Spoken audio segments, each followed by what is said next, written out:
those topics yesterday. I really don't even know where we want to jump in.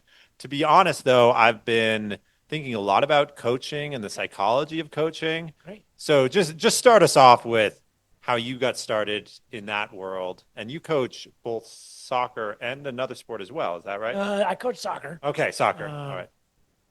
and as a side note, I never did get a list of topics, so we're just gonna play. It's gonna be awesome. Really? Yeah, I think that's fantastic. That's weird.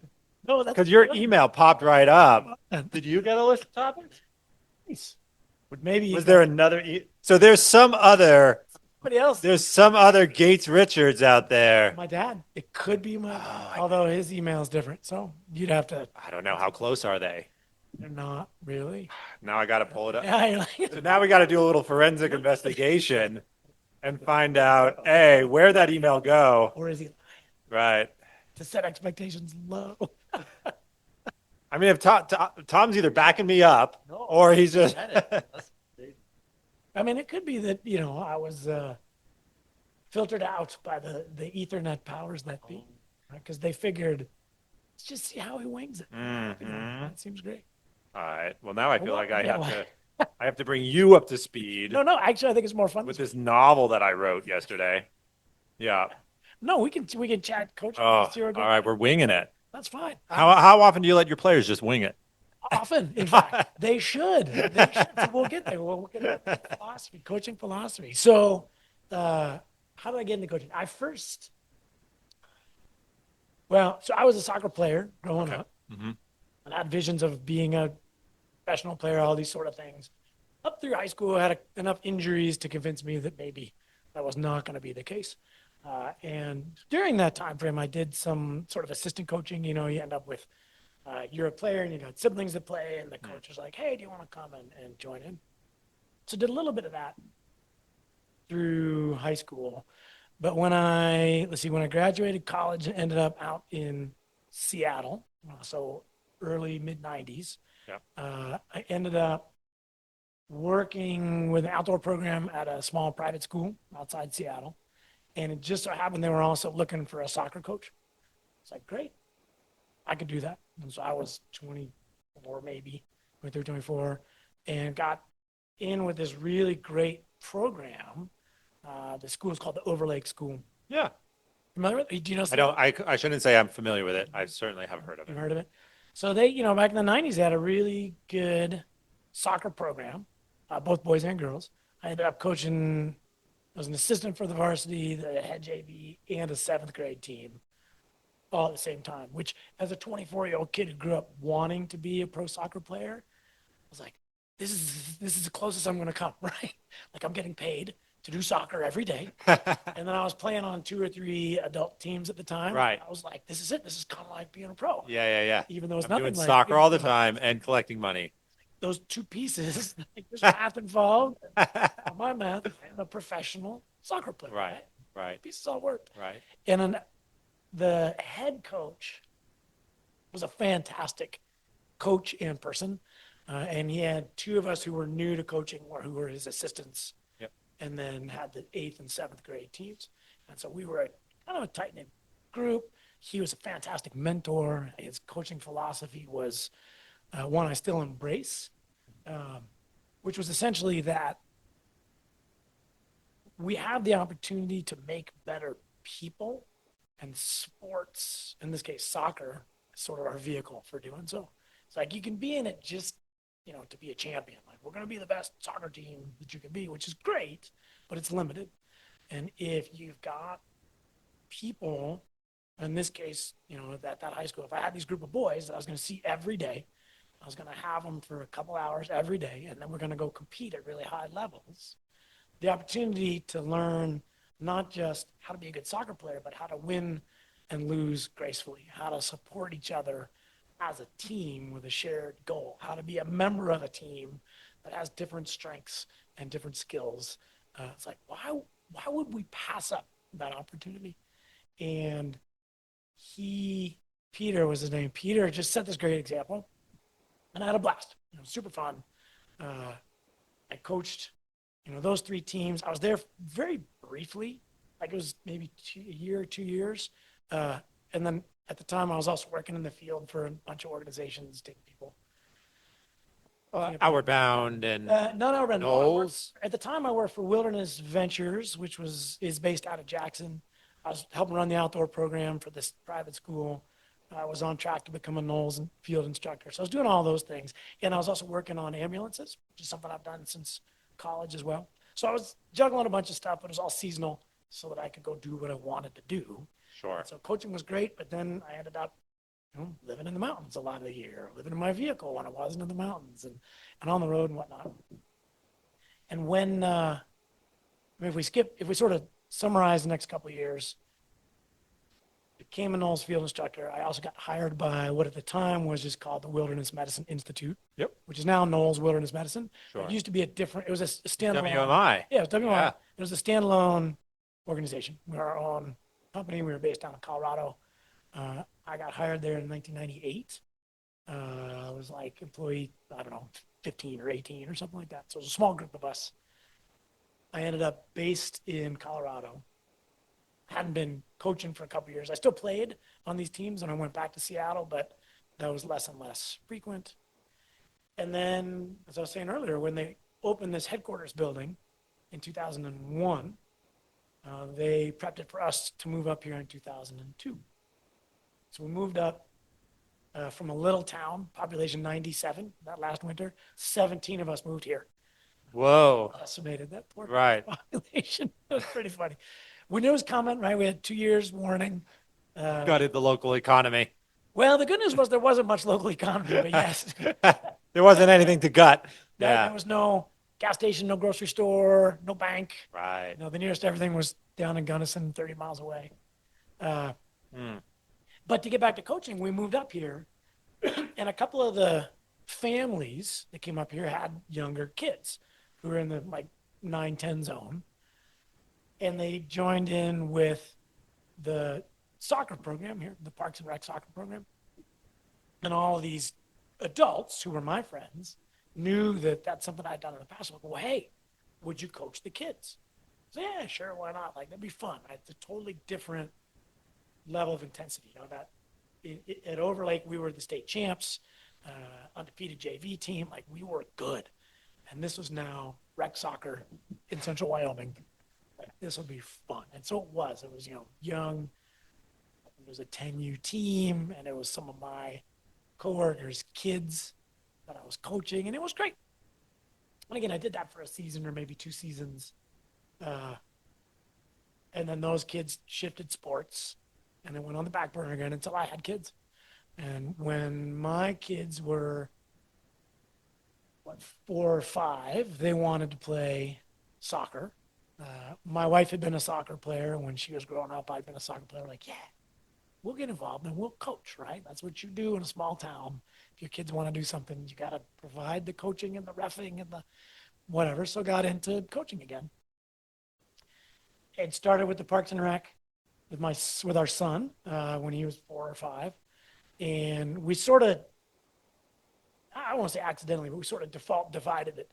I ended up coaching Finn from when he was 4 or 5 until he was in high school, basically. And my wife coached our daughter the same age until she was about 12. And then she said, like, that's the extent of my comfort. Gates, you take over. And so then I took the girls over when they were 12. And through that process here in Wyoming, in Lander, there's the rec soccer, which is these days is called the Thunder. And then there's Strikers, which is the competitive traveling team. And so I coached Parks and Rec Thunder, and then started coaching Strikers when the kids wanted to do that. And so we were traveling. And then within Wyoming, there's a couple of other select level soccer programs. There's the 307 soccer program, and then as a subset of that is the Olympic Development Pool.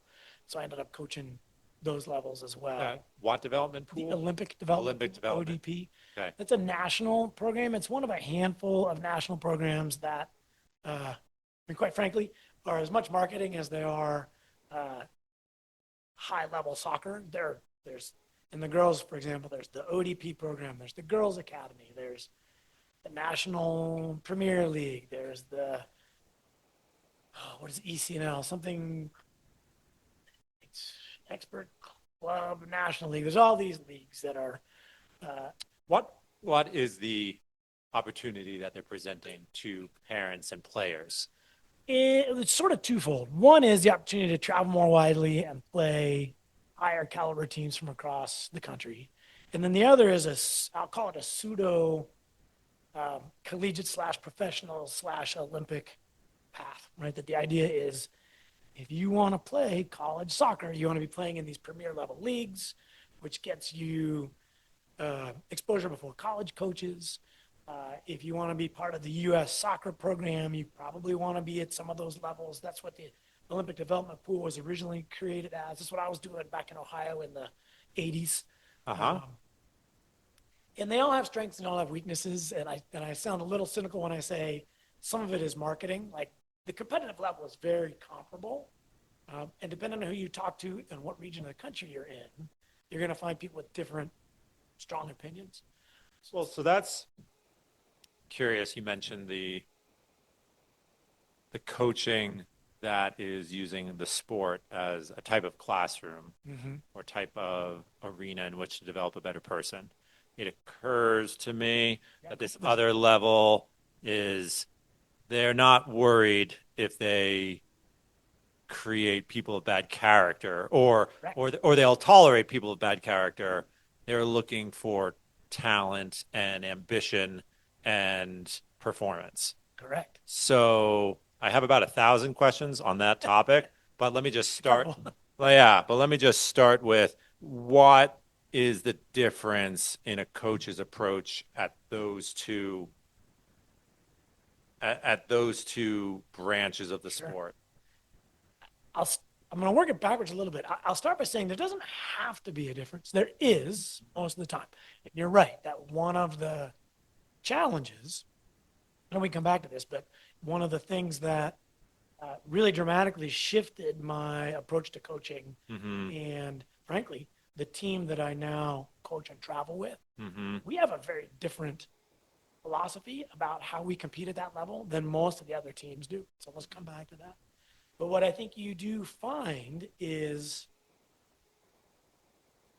the higher the level you get, the more two tendencies manifest. One is the tendency to repeat what we were exposed to growing up. And so if you look at some of the high level coaches, even at the international professional level, like, oh, so and so played professionally with these teams for this country, and they went back to this academy when they were 5 years old because they grew up in Europe or South America where soccer has a different value. And they're repeating the training process that they went through, which is often uh, focused directly on technical skill and accomplishment. And sometimes comes along with the stereotypical, like the coaches that are yelling at their kids and that you berate people into success or into improvement, or only if I criticize them will they know what they're doing wrong and how to, that'll motivate them to get better, um, and ignores the much more current body of knowledge about how people are actually motivated, how people actually learn. Like we know a lot more about successful educational theory now than we did 15 years ago, 20 years ago, 40 years ago. And so I think one of the challenges is you will you will find at a lot of these higher levels coaches who are, this is going to sound probably more judgy than I intended to, but kind of unidimensional. Right? Like their goal is just I'm going to build the best technical players. And so if we circle back around to the place I put that pin, the girls that I currently coach, I have essentially a 17U girls team comprised of players. And the U there just means These under under, 17. yeah, correct. So the way at the moment, the way U.S. Soccer organizes uh, age categories is a birth year based grouping. So my girls are all born in 2009 or 2010. I have a couple that play with me that are in 11s, but so when I say U17, that means they're all born in 2009 or later. So they're some of them could be 17, but everybody's under that. Yep. And my girls are from around the state, and most of them were playing in the Wyoming 307 and Wyoming Olympic Development Pool programs. My daughter was one of them. And most of them had really lousy experiences with the coaches that they were having or the team culture on the teams that they were with, where they were internally destructive and that coaches would yell and berate players. Teammates would kind of snipe at each other, undermine each other, and they lost the joy of playing the game. But they were really good players. And so now you have this challenge of driving talent away because of culture. In bigger places that have a larger population pool, you can probably sustain that. You know, growing up, you grow up in Raleigh, Durham. I just took the kids to a tournament there 2 weeks ago. You grow up there where there's, I don't know how many people in the greater Raleigh area, right? A million maybe, and you're looking to put 18 top level players together on a team, you can probably afford to lose some of the good ones who don't appreciate the lousy culture, and you'll get the kids that are going to tolerate the culture, and you never have to deal with that aspect of humanity or the sport. We don't have that luxury here. I mean, we got 500,000 kids in this state.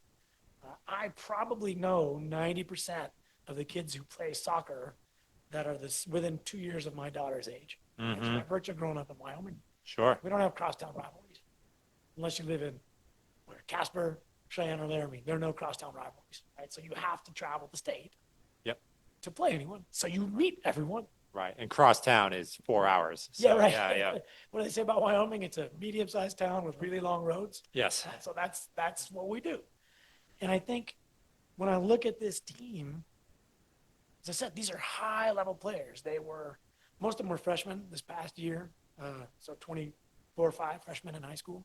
It was amazing how many of these girls were starters for the varsity teams that were our players. Mm-hmm. High-level soccer players in Wyoming who got burnt by culture, whether it was with their club or at, as I said, the 307 or the ODP level, wasn't supportive, wasn't healthy. Mm-hmm. And I was experiencing that in the coaching circuit, right? Because we were teamed with other coaches from around the state. And some of them I worked great with. We shared philosophies. Some of them I was like, this is damaging. Right? This is not a good way to coach people to be better people, much less to coach soccer. You got a question? Yeah. 999. Yeah, I mean, it seems to me that there must have been some at least perceived success coming from that tough as nails, what you call the berating style of coaching, mm-hmm. right? I mean, that's not being passed on generation to generation without there being some perceived success from it. I think sometimes. I think often, but not always. And I think, again, part of our challenge being geographically large but a small state population-wise is you can have success in Wyoming doing that. Sure. You don't have that same success when you go out of Wyoming. And so if we go back to the premise that a lot of these girls are at least interested maybe in playing in college or beyond, they've got to be able to compete outside of Wyoming. And so some of these programs, the 307 program, travels, mostly regionally. They mostly stay in the Rocky Mountain region. I coach, the team that I'm coaching right now, which is a Lander Strikers team, we were part of the Gillette program. Again, big state, but small population, right? We've been traveling as a club team for probably 4 years now, much more broadly, and succeeding. And what's fascinating to watch, we took the girls, 2 years ago maybe, we were at the St. Louis Scott Gallagher College Showcase, St. Louis, Missouri. They run that one in November, been there the last 2 years. So 2 years ago was their first time there. I've got girls from around the state of Wyoming, good soccer players, but we don't get to practice together, right? Because I've got 3 kids from Fremont County. I got 4 kids from Gillette. I got three from Jackson. I got two from Green River, two from Cody. Like we're spread out. We don't get to practice. So we do a lot of remote video calls, giving them things to work on. Maybe we get everybody together twice a year to get to practice. And then we go to these events. So here we are in St. Louis. We play 3 games. We play a pretty good first game. We lose, I think, 3-2 or 2-1. A good close game. Second game, we didn't play very well. That happens. Our final game, we're playing the number one ranked team from Tennessee, which sounds like a song right there, isn't it? Like it's the number one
But when you combine technical prowess with a positive team culture, and then our third element is is a strong mental game, then these girls are equipped to succeed in anything. Right? This technical side of soccer is a third of what we want them to do. If they know how to become more strong internally, how to interact, how to create and sustain a positive team culture, those things are going to carry them so much further. Right? I mean, a handful of kids are going to be professional athletes, just in general, right? So that shouldn't be the end goal. I'm curious on that next point. Yeah, let's. So you've got at any program, you have a group of young athletes. Let's just assume for a minute that the level of enthusiasm for the sport is equal across the board. I know that's typically not the case, but assuming that the level of enthusiasm in a certain group is equal, the the kids that then go on to either the professional or D1 or Olympic programs, I'm curious what sets those kids apart. Can you see it coming 5 years earlier? Like that's the kid who's going to go to the Olympics, or maybe you can't. Do you find that the locus of talent is situated around some sort of genetic gift? It's situated around a certain work ethic for practice? Is it an attitude that you can identify early on? That kid wants it to go to a top level D1 school or an Olympic program. What are your, Yeah. yeah, how does that? I saw a graph once where it was baseball players, but the graph just showed kids who are basically playing in the little league Mm-hmm. level, then high school, then college, The farm then league. minor leagues, yeah, then the farm leagues, and then the majors, Yeah. right?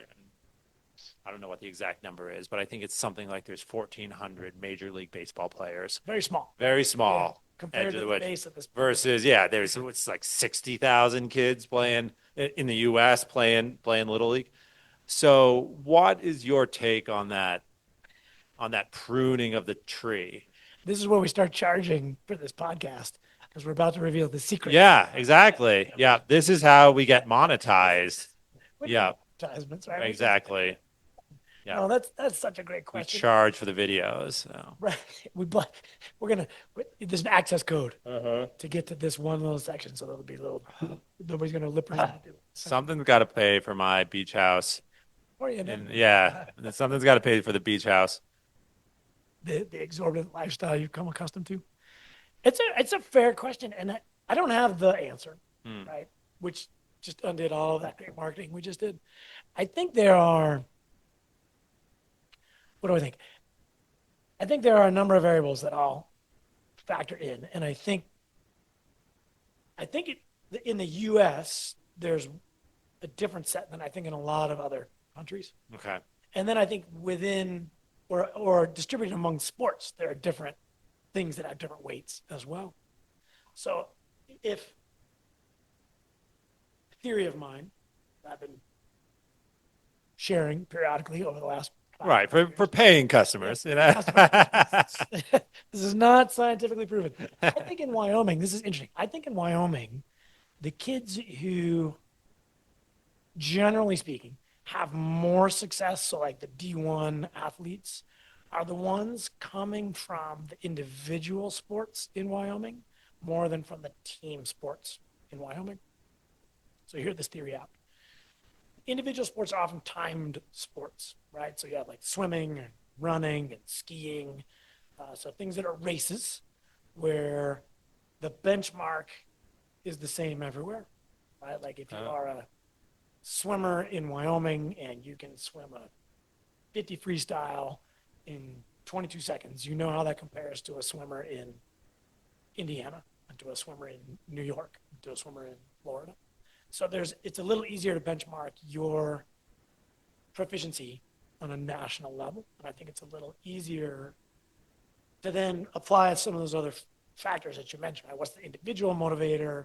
What are the reps they're getting? Are they racing a lot? Is it just they're doing it in the spring because they enjoy it? What are these other components? What are the family resources, right? Can they travel to these things? Can they afford to go compete at the Nike championships in Oregon? Or is that something that's just out of reach because Whoa. in central Wyoming? But I think on those individual sports, it's a little easier to compare nationally. And then I think when you look at the team sports side of things, so soccer, football, basketball, baseball, my experience with, say, specific to soccer, I have coached 3 or 4 different programs to state titles within Wyoming, right? We're the whatever year state champions for soccer. I can take those same teams and we can travel more widely, and we're going to be decidedly middle of the upper third, right? Like it's a different um, pool because again, to go back to that North Carolina example, Mm. right? If you're on a club team in Raleigh Durham where you're playing high level competition every weekend, you have a different growth opportunity, right? Okay. And so you can do big fish, small pond, right? Mm-hmm. Do you would you agree with someone saying this, that in Raleigh, Durham, or down in Miami, or whatever, any big metropolitan area, that those teams also have the opportunity to select for certain genetic gifts? Sure. Do you want to agree with that, or you think no, it's more about the opportunity of playing a lot and playing against some high level competition? I think it's a combo. I do think it's a combo. Okay. And I think, again, it varies a little bit sport by sport. Hmm. Right, if we go, let's look at the Lander High School boys swim team, Mm-hmm. with, with which I'm hoping you're familiar. Right, 29 consecutive state championships. It's the longest active state championship streak in swimming in the nation, any public school. There are 2 private schools that have longer streaks. There's one in Florida and there's one in Kentucky. Yep. Private schools, which means they can recruit students, right? So they have the opportunity to pull talent from a broader geographic area. When we look at the Lander swim program, it's amazing, right? 29 years means it's not a singular coach. Bruce started it, but Bruce died. And we've had 3 head coaches since then. It's not one family. It's not like everybody knows about the Kulos, are the most recent, and we'll come back to Johnny in a minute, most promising of the swimmers to have come through Lander. But it wasn't just the Kulos for 29 years, right? Between Maria and Benny, I think it was maybe, Maria would not have been on the boys team. So if we drop it back to between Nick and Benny, there's an 8-year window. It's not 29, right? So it can't be a family. It can't be one class of kids that get held back for 29 years, right? What else is it? It's culture, it's commitment, and it's dedication, which is kind of like commitment, but I'm going to change it slightly. It's dedication to the community. Like everybody supports that program. When you look at the best swimmer to come out of Lander, Johnny Kulo, right? The kid missed the Olympics at the trials by fractions of a second. Top, I think it was 2 places off from getting there. And nothing against our program, but Johnny grew up swimming here and almost made the Olympics. There's genetics in that, right? You have kids who grew up in Fort Collins near the Olympic Training Center who have access to a totally different caliber of coaches and physical pool resources, right? Like we're swimming in the Lander pool. We're training. This is one of the cutting edge pools in Wyoming in 1976, right? You look at Johnny's success, which is certainly reflective of the effort he puts in. He's a hardworking kid. It's reflective of the commitment of his family. They supported him in swimming at all these things. He swam at the regionals and he made it to these various like national level competitions. So that's family. But from a training standpoint, he's training here year round. He's not training with the high-end professional coaches that you have access to in a bigger city, or if you have a family with deeper resources, right? So there's some genetics that are involved in that for sure. Now, do either of you know Johnny? I don't know him personally. Yeah. Like he's a physical specimen, right? Yeah, he's great. I mean, he's a great kid too, as are his siblings. Like they're all, you look at them all and just like, there's something in those genetics. Like, whoa! Like I wish I got like a third of that. That's Right. fantastic, right? You know, my kid and Benny, the youngest, they were swimmers together and good friends. We've been good friends with the Kulos since forever. How do you know him, Tom? Church. Oh, Yeah, up at the. of course. I also worked with Johnny a little bit at the Buffalo Ranch. Okay. Johnny and Nolan, and were Nolan out there that summer too, or was that Maybe. some of the McFaddens, like Nolan McFadden, or the Hughes camps? Hughlin was out there. Yeah. So this small community, right? Yeah. That's awesome. All down. So I think there is a genetic aspect to a lot of it. I actually think one of the cool things with soccer, and I don't want to say the genetics are not a part of it, because they are. I think they are a part of all professional sports, for better or for worse. Soccer, I think, has a wider, I don't know if tolerance is the right word, but can embrace a wider range of physical traits. Everybody's familiar with Lionel Messi, right? Arguably the greatest player playing right now, unless you're a Ronaldo person, in which case then you come to blows. And you look at Messi, who I think is 5'6", maybe. Not a big guy, right? He's fast, but he's not the fastest one out there. But He plays for Argentina now, right? he plays in Miami. He plays for Inter Miami for a club. He's the Argentinian hero for sure. Okay. He's an Argentinian national. I have a statue of myself next to a. Sorry, I have a picture of myself next to a statue. No, Someday I'll have a statue of myself. Oh, whoa, that's a Freudian slip if there ever was one. Send in the dollars. We know where. Yeah. No, I have a picture of myself. Yeah, picture of myself next to a statue of Messi down in Argentina. Yeah. At this, yeah. And when you look at Messi's story, and this relates a little to my statement that I think in the U.S. there's a certain number of factors that are not necessarily true elsewhere. So Argentina, for example, which has really deep government/publicly funded academies and training programs, because soccer is a passion pretty much everywhere else in the world. They're identifying kids with talent when they're like 3, 4, 5, and then they're just taking over their lives. And I'm not saying that's a good thing necessarily, but for a kid like Messi, who actually had some significant health issues as a kid, his family was like, "Yeah, we can't afford the hormone treatments he needs because he's got some growth disorders." He showed promise as I don't know what he was, 6 or 8 or something. And there was a scout who was like, "Okay, well, if you'll let us, we'll take your kid and we're going to put The him state in." will adopt him. Well, exactly. That's what they did. The state adopted him, paid for all of his medical stuff. And it wasn't the state, it was the club, right? The club adopted him. They're like, "We're going to take him. We're going to put him in our training academies. We're going to pay for all of his medical stuff. And we'll see how he does," which is a great investment on their part, right? Like, grand scheme of things. That was fantastic. And for Messi and Messi's family, that's what made it possible, right? We don't do that in the U.S. And again, that's not a good thing or a bad thing intrinsically. It's just a thing, like partly because we never really embraced soccer the way the rest of the world did until fairly recently. And we don't really do a lot of, again, until probably the last 10 or 15 years, we don't really do a lot of professional sports that have academy feeder programs. It all came out of the collegiate world. Okay.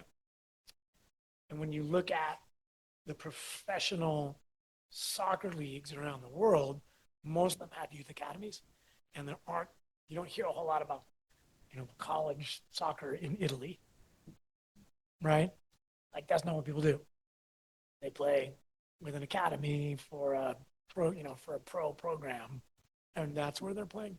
And so they have their national 14U and 15U and 17U and 19U teams that are all competing against each other. In the U.S., we don't have that. Like, we had schools, we have high schools and colleges. That's where people play. And then in the 70s and 80s, we had the original MLS, where if you were good, you might get in there, but it pulled a lot of kind of like it pulled a lot of retired international stars into the MLS in the 70s and 80s, which is great. So they're trying to build up support for soccer. And then that folded, and then a long time when there was no professional soccer in the U.S. until you hit the mid 90s, and then it started again. And again, it was started the way the U.S. does sports, where a professional team is just a standalone business entity, and it's not part of, possible exception of baseball, it's not part of a larger feeder program.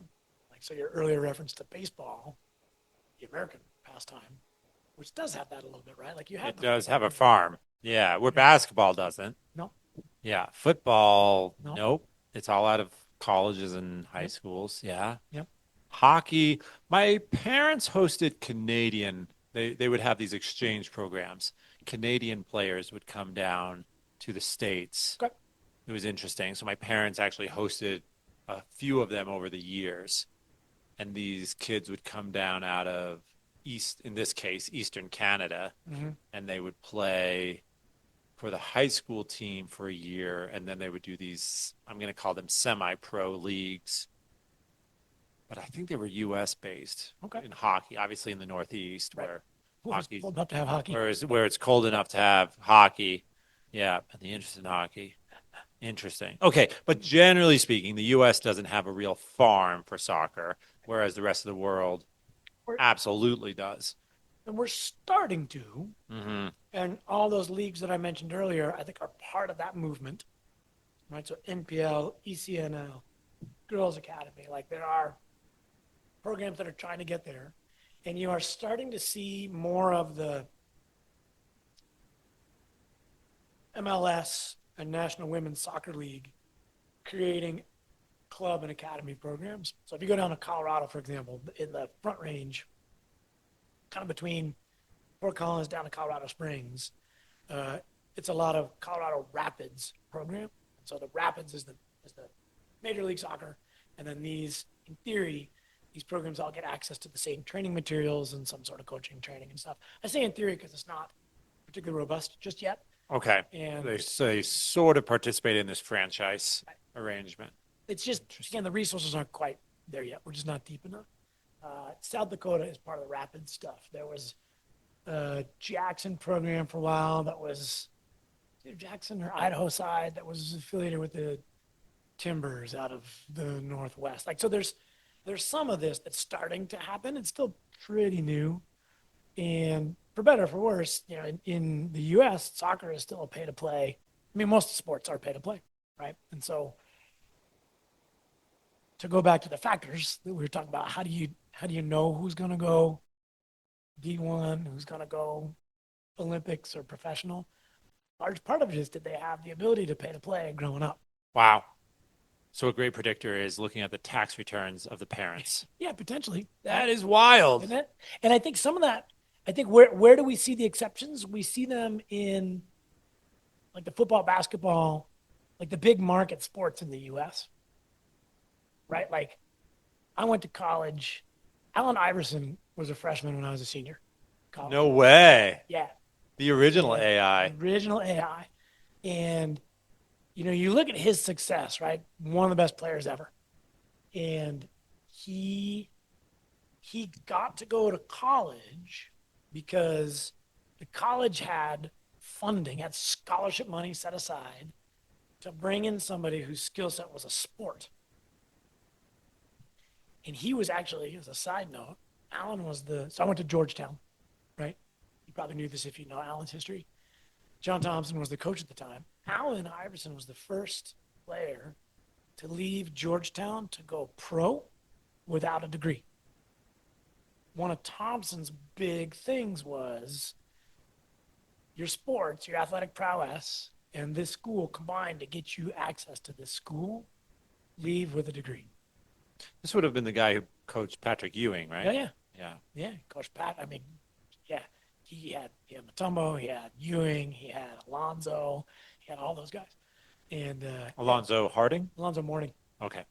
They're all the big men. This is the era of the big men.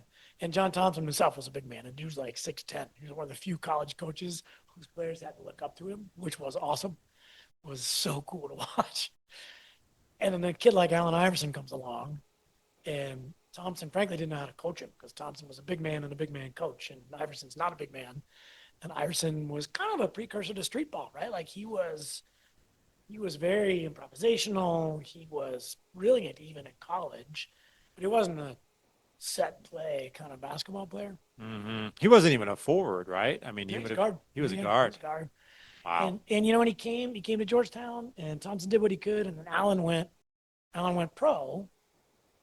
But where I'm going with this is his successes were in no small part because basketball is a sport that's got a lot of funding behind it, pro and collegiate. Right? Allen was an all-state football player as well. Just a lot of folks don't recognize that. Like he was a tremendous athlete, but basketball was his ticket, right? Basketball. Yeah. And so he was able to capitalize on it. That's not true for a lot of other sports in the U.S., right? Like soccer is still not a high dollar sport in the U.S. It's growing. Swimming is not a high dollar sport in the U.S. Track is not a high dollar sport in the U.S. And so when you look at a lot of those sports, kids that go far were the ones who had the financial ability to invest in themselves moving along. Gotcha. You know, they're not able to get to a supported state to be a scholarship kid in college and then to go pro or whatever. Like, so you have to have somebody who's willing to say, listen, this is not a pro thing for most kids. So how are we going to support you getting there? Whoa.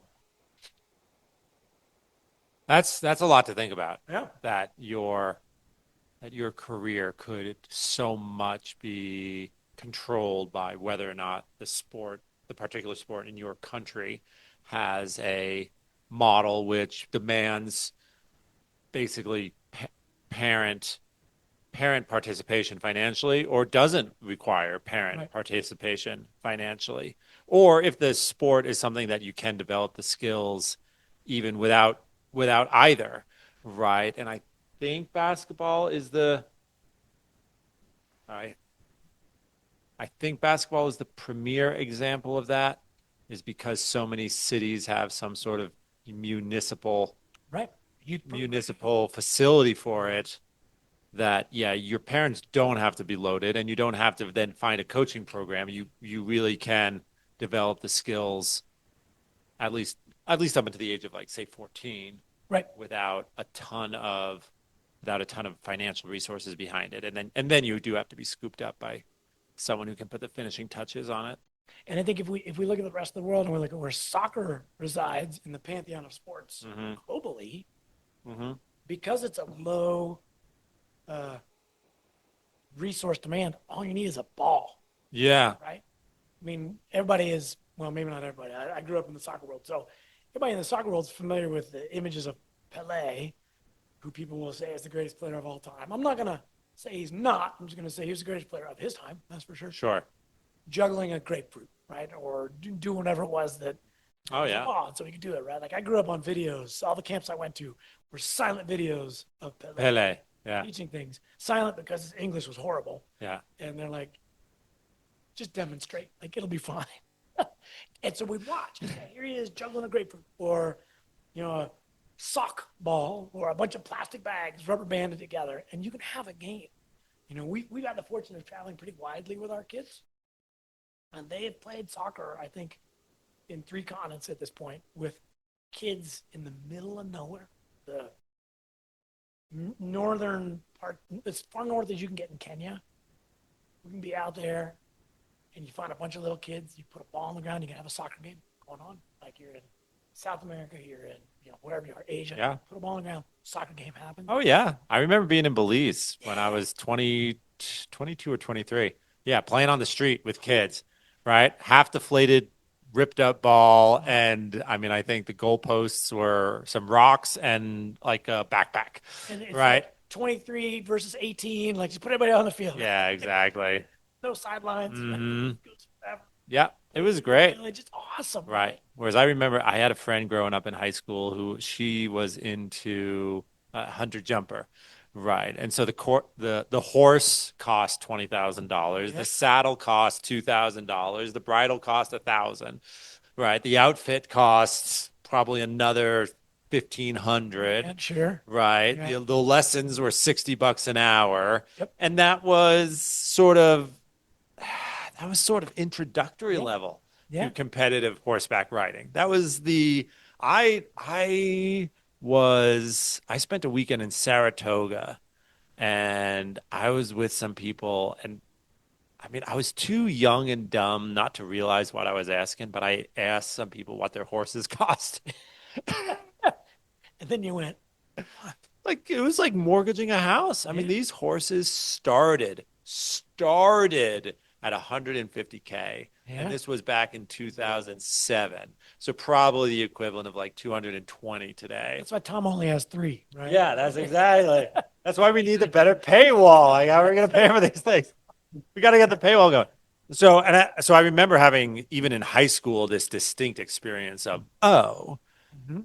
if you want to ride horses competitively, you need $100,000 to do it for, say, for high school.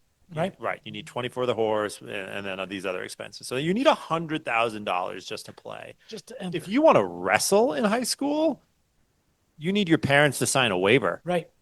Not care too much about your ears, right? Like Right, exactly. right? Right. You're right. You need your parents' waiver and for them to sign and a bag of diabetic needles. My gosh. So yeah. I tell some people about how in jiu-jitsu, I got I had a threat of cauliflower ear. So I had the ear burst. Okay. Right. And so my the jiu-jitsu instructor said, well, you got to drain it. Marcio? Uh, Before that. this is whoa, yeah, This is yeah. growing up, right. This is way back. Shout out to John Fain, All right. Triumph Jiu-Jitsu back in New Hampshire. Golly, this was like 12 years ago. All right. So anyway, so I got some. Yeah, so anyway, it's not cauliflower ear, but what will turn into cauliflower ear. And they said, yeah, you got to drain it. I said, how do you do that? They said, you got to stab a needle in there and pull. Yep. So I go to the pharmacy and I say, hey, I need some needles. Needles, dude. Like speaking to this microphone. Right, exactly. Beat you out. Like, right, exactly. They'll be really comfortable. Don't worry about them. The pharmacist says, well, I can't just give you needles. I said, well, what can you give me? He said, why don't you ask me if I can give you diabetic needles? I said, okay. Stop medicine. Can you give me some diabetic needles? He said, oh, yeah, sure. $12 for a bag of 25. Awesome. Perfect. Here. And then, yeah, I mean, in my bathroom, I'm doing it myself and I am stabbing my ear with a needle and pulling out the fluid. And it was just so yeah. So, I mean, that's all you need. Slower berry. And Yeah. You can get those for free on a lot of street corners. Right, exactly. You can get it right. They might give you something else. You get Right. alcohol wipe, you'll be fine, right? You got to spend extra on that. Exactly. An alcohol wipe and a Bic, and you'll be fine. Well, for any number of pursuits, I suppose. When you bring the lighter into The it. barrier to entry is so low. Yeah. I guess. What was that?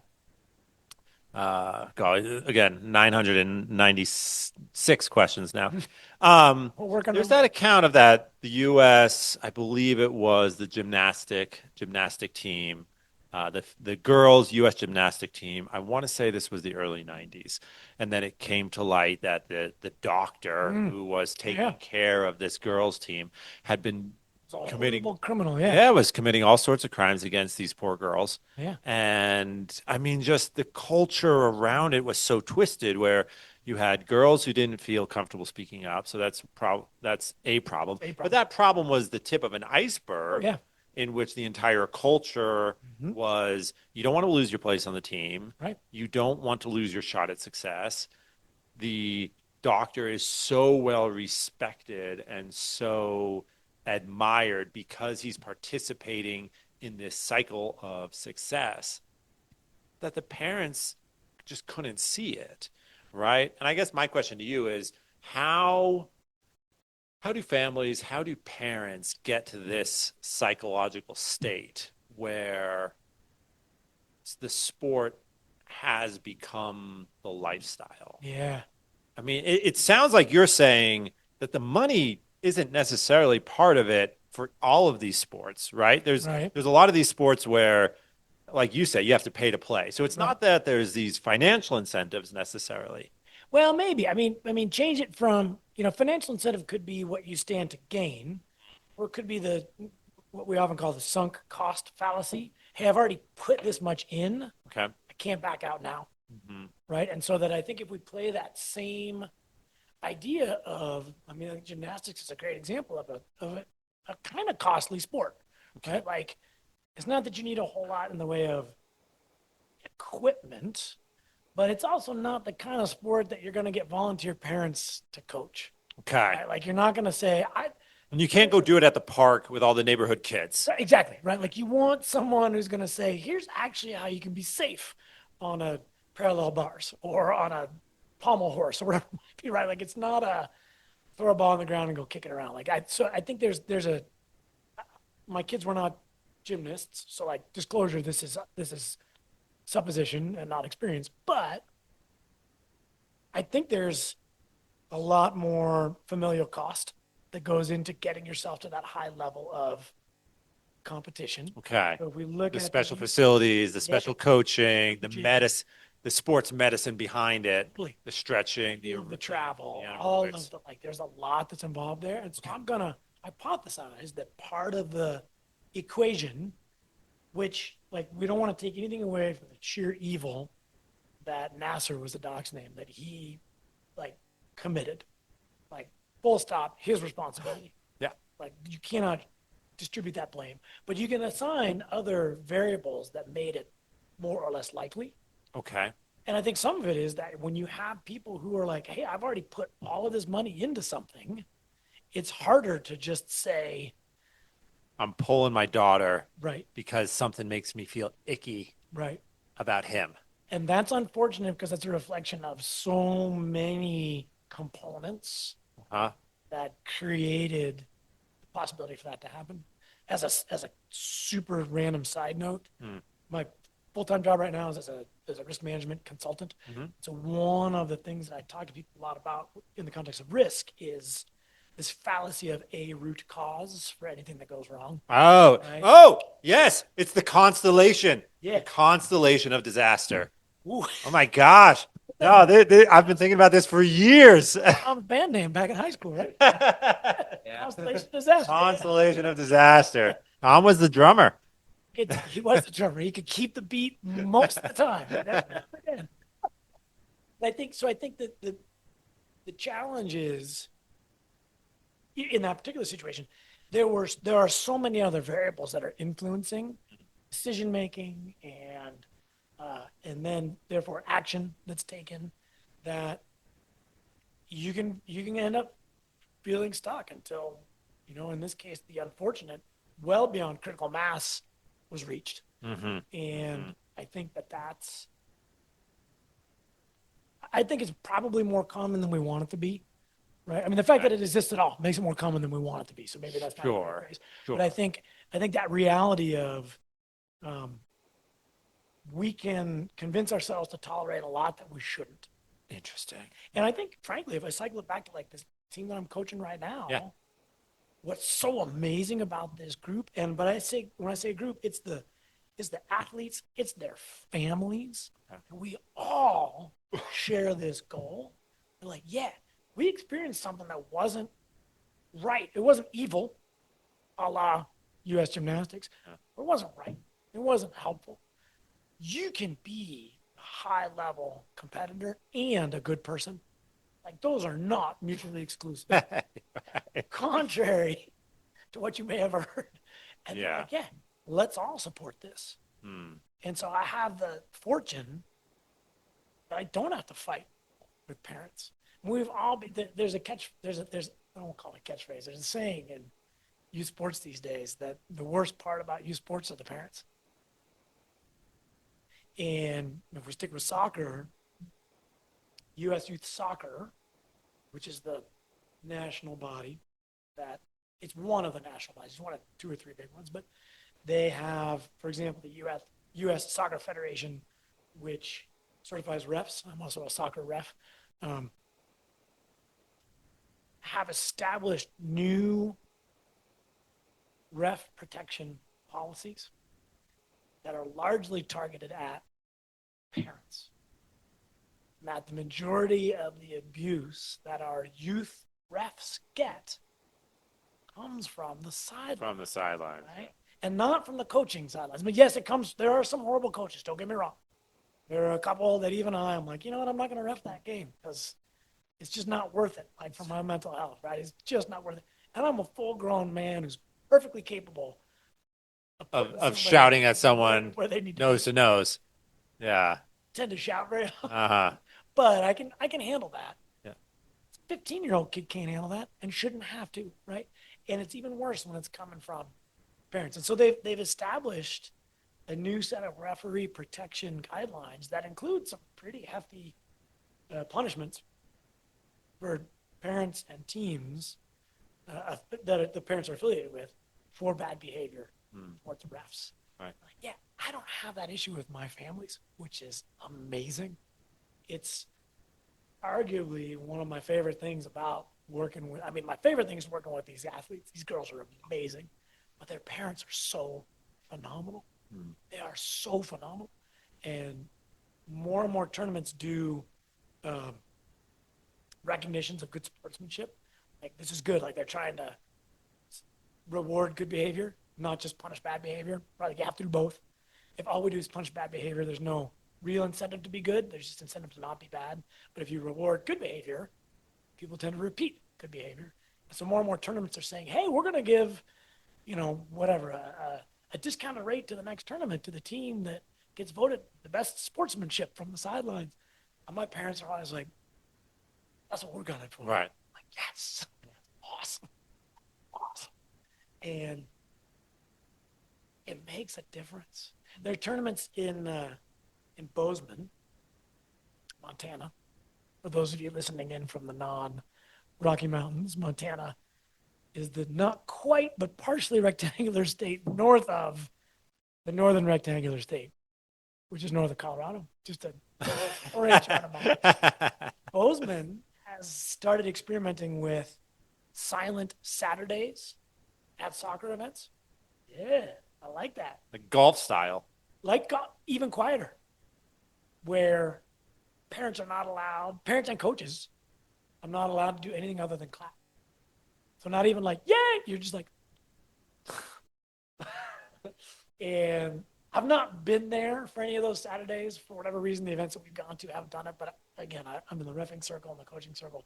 And so having talked to players, coaches, and refs who've been there, the refs love it.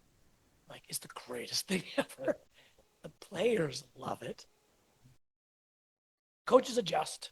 And I think the coaches who are the quiet sideline coaches like me, it's an easy adjustment to make. The parents struggle, understandably, for both good and bad. But what's most important is the players love it because then they just get to go play.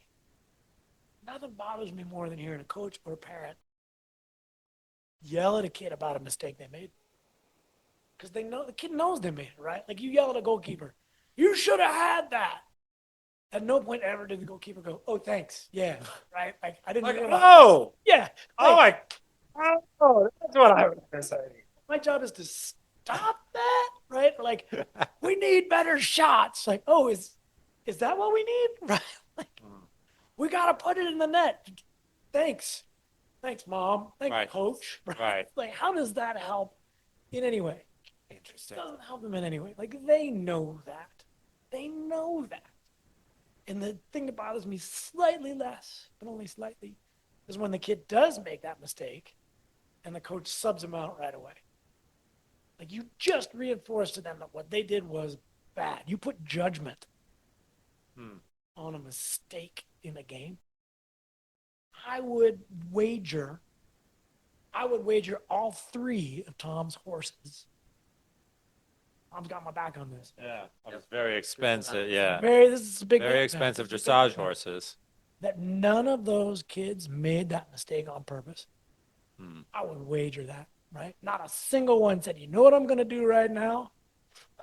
You're going to stand still instead of covering the attacker. kick this ball as far away from the goal as possible. You know what? I'm just going to let this one go right in. None of them do that on purpose, right? So if I punish them by pulling them from the field, I remove any opportunity of growth. I remove the opportunity for the mental growth, says I can make a mistake and figure out what to do next. I remove the opportunity for team growth, where the team can say something like, hey, shake it off. That happens. We got your back. There's team culture that's building. I remove the opportunity for resilient growth, for the player to say, you know what, I missed that shot, and I think I got an idea why, and when I take the next one, I'm going to adjust. I've removed all of that. And I pulled them out on the field, and I made a big deal out of the mistake. And it was an innocent mistake, right? It was a run of play mistake. What's that term? Run of play? Run of play, right? Run of play. So when would I pull someone off immediately? Behavioral, right? Like somebody's lost control, somebody's lashing out, like, yep, we're pulling you right now, right? Like in my mind, that's a safety thing. You get kids that are chippy, or somebody's taking a shot, emotions get high, and you clock somebody. I'm like, yep, you're coming off right now because we need to cool you down, because you're not going to learn because you're at a heightened state. When you shifted from everyday function to fight or flight, your cognitive processing is all shut off. Like, yeah, we'll take you off the field because that's a danger thing. But you make a mistake, run and play, keep playing, that's fine. I got no problem with that. You will never hear me yell at a kid for that.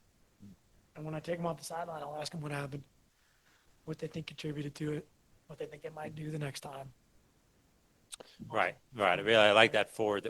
Okay, what will you do next time? Yeah. Because there will be a next time. Because we can't change that one. Yeah. Like, what would you have done differently last time? You can hypothesize, but that's counterfactual reasoning, right? Sure. It's like saying, well, you would have done better if you had done X, Y, or Z. Like, we don't know that because they didn't do X, Y, or Z. So why make that statement? Yeah. So what do you think happened? Great. Why did you make the decision you made at the time? Like, tell me why it made sense to you, because it did. Okay, cool. Next time you're in a situation like that, consider these things, right? And maybe that'll lead you to a different decision. Maybe it'll lead you to the same one. I don't know. But here's some broader awareness. Here's some different factors to consider. Incorporate that. But I can't yell that to you when you're on the field. Jonathan, quit counterfactual reasoning. All right. Incorporate that into your vision of the future iteration of this event. Exactly. On the next Right now. What did you say, Coach? Damn. Places a time. Oh, that's funny. And Tom's got 6 horses now. Yeah. Awesome. Thanks to our proprietary coaching techniques.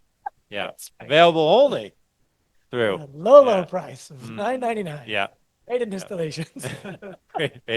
Exactly. You want to set up subscriptions. Oh my God, that's funny. Let's take a quick break. Yeah. Come back. I had a bunch of my parents. I'm talking to my mom, and she's like, "Oh, how's the course?" I'm like, "Oh, it's all right. It's interesting dealing with like 14 and 15-year-olds, and I'm so glad I was never that age. And you were so lucky that I was never that age." And my mother was like, Yeah. Right. Is it arguably what your father and I have wished for you?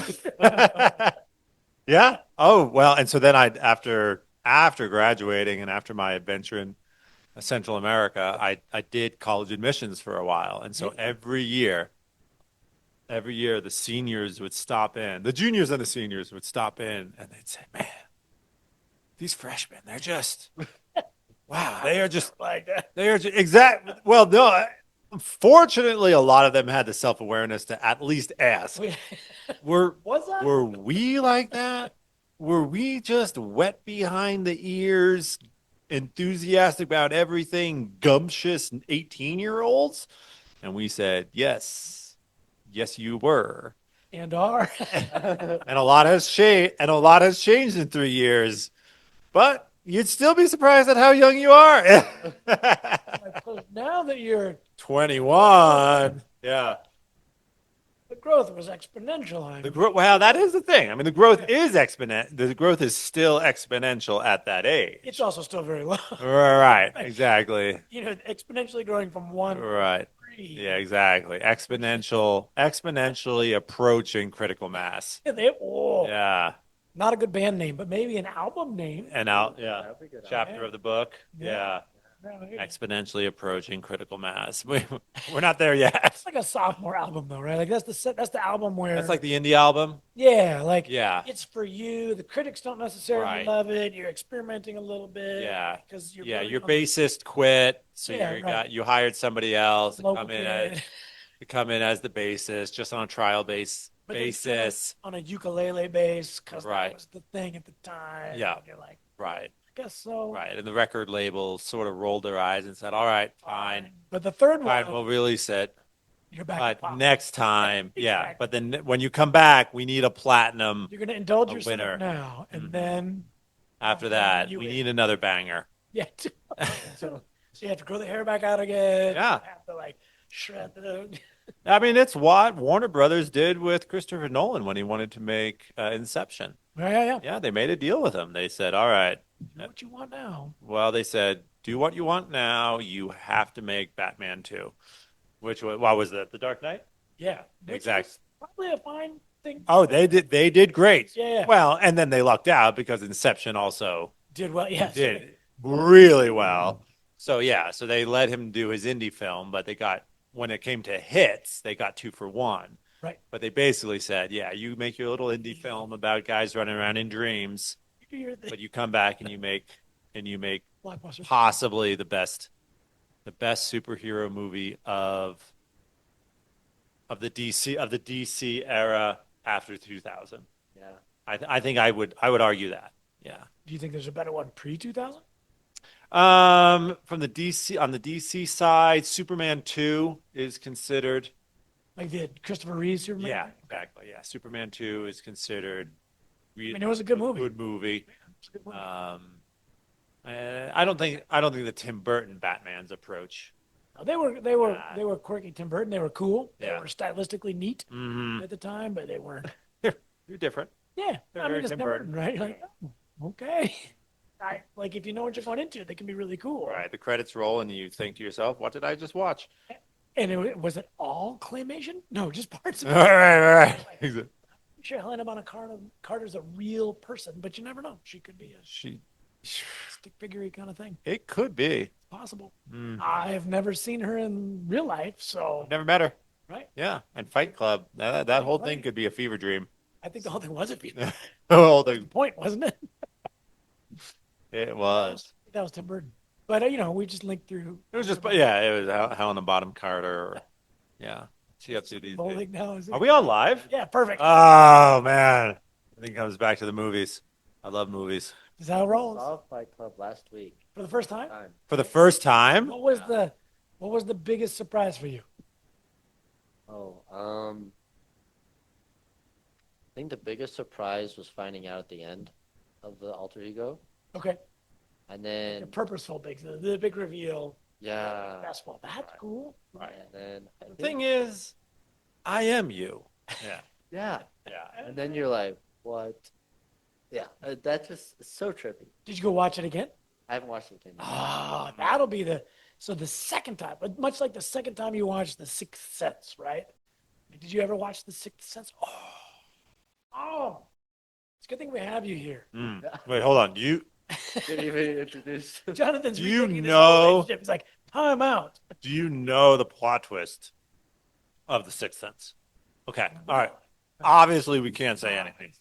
Well, we can much like Fight Club. You will need to watch it. You have to watch it a second time. And when you watch it the second time, having experienced the big reveal, and now you go, oh, clue, clue, clue, clue, clue. Start working backwards. Totally. Well, I mean, the same thing will happen the next time you watch Fight Club. You're like, wait a minute. I'm just now figuring out that I never saw X and Y in proximity, whatever it might be. So Sixth Sense, you'll have that same like, oh. Although I will say that one's a little heavier handed at the end. Sixth Sense, like, because then you get all the flashbacks of all the clues. So Mm. whereas Fight Club was kind of like, ha, gotcha. Next. Right. And in Fight Club, they re-show some scenes I Those have. scenes are distinctly different Right. when they were shown the first time. Read. Whereas The Sixth Sense, you actually look back and the scenes don't change and you realize, oh, Right. the scene doesn't have to change, but I have to view it differently. Right. Whereas Fight Club, because you're reliving it through that first person perspective. Right? Hmm. Yeah, exactly. Yeah, I was. You got, yeah. Yeah. The Sixth Sense is arguably required viewing for the serious American cinephile, AKA Jonathan. and Tom. And now Tom. Yeah. And soon to be. So I think Tom, that's this weekend's assignment is second viewing of Fight Club, first and second viewings of Sixth Sense. What else should we Sense. put on his? Well, I mean, it is Christmas season, so another Bruce Willis movie besides The Sixth Sense I saw Die Hard. would be Die Hard, Christmas movie? the best Christmas movie ever made. Die Hard. No, it's ranked number 2. What's Behind number what? one? It's Wonderful Life. Oh, shoot. Is that yeah, that's a Christmas movie. Okay, yeah. Wonderful Life is the best Christmas movie ever made. I apologize. Yeah, but I just saw Die Hard for the first What was time. that? Frank Capra? And yeah, that's a good movie. Die Hard? Yeah, I was like, Die Hard's an excellent figured- movie. I feel like people are hyping this up too much, but then I watched like, no, No. this stands on its own feet. And Yeah. I mean, if you think about the number of opportunities you have to say, now I have a machine gun. Hmm. Ho, ho, ho. Yep. Your life is better for it. Mm-hmm. We're talking about once, twice a week. Maybe Yeah. more often. You're saying? More often. Maybe more often. Yeah. Yeah. Well, At least during the season. it's just like I guess you don't realize. You see, I guess I've seen Bruce Willis as an older guy, and you're like, you Oh. can see the fire in him, but like Die Hard, you saw like he's like really living it out. If you want to have fun with Bruce Willis, Hudson Hawk. Did you ever see this movie? Hmm. Check out Hudson Hawk. It's total Sort of that comedy. B movie, What's that B movie genre type feel. I wouldn't call it B movie. It's sort of a heist movie, but a comedy. And I mean, Bruce Willis is a it's a heist movie, right? So he's a thief, and they coordinate their big heists, but they coordinate it to song times, as opposed to synchronize our watches. They're like swinging on a star, like 4 minutes and 17 seconds. Like, right. So then you have the team split up and would you like to swing on a star? And that's how they keep their time. And like it's a self-aware, but not a breaking that fourth wall. Sure. Self-aware, but just fun, right? Like it's just a fun caper. And then go back further and watch Bruce Willis in Moonlighting, which was the comedy TV show. Yeah. Was in back in the late 1900s, so last century. My kids might point out back in the thousands, not the 2000s, but back in the thousands. Moonlighting with Sybil Shepherd and Bruce Willis as private investigators, and the banter and the fun, like super fun. Super Right. fun show. That only ran for what, 3 seasons or A something? handful of seasons. I don't Was remember it? the- Okay. I Yeah. seem to remember it as it wasn't an It wasn't. overly successful. I mean, 3 to 5 maybe. 3 to but, 5. That's not terrible. Not bad, not bad. Yeah. And for a comedy PI Hmm. mid 80s kind of run. Oh, okay. So, yeah. So a post Magnum PI type. Yeah, type. they probably overlapped a little bit. Yeah. But it was the fun. Like it's the comedian Bruce Willis. Okay. So somewhere between Magnum PI and Lethal Weapon. Easy. Yeah. Lethal Weapon. Lethal Weapon.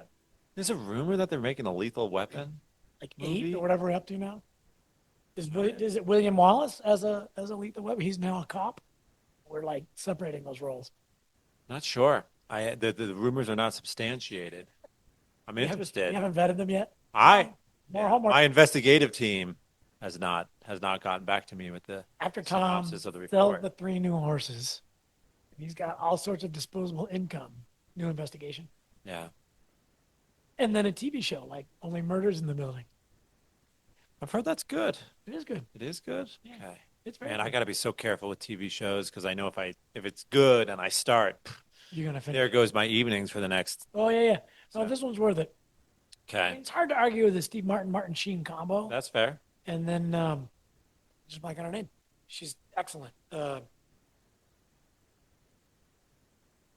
me out, gentlemen. I'm the old man in the room. Selena Gomez. She's Yes. yeah, they're a phenomenal trio. Okay. Like the you wouldn't have expected necessarily the dynamic between.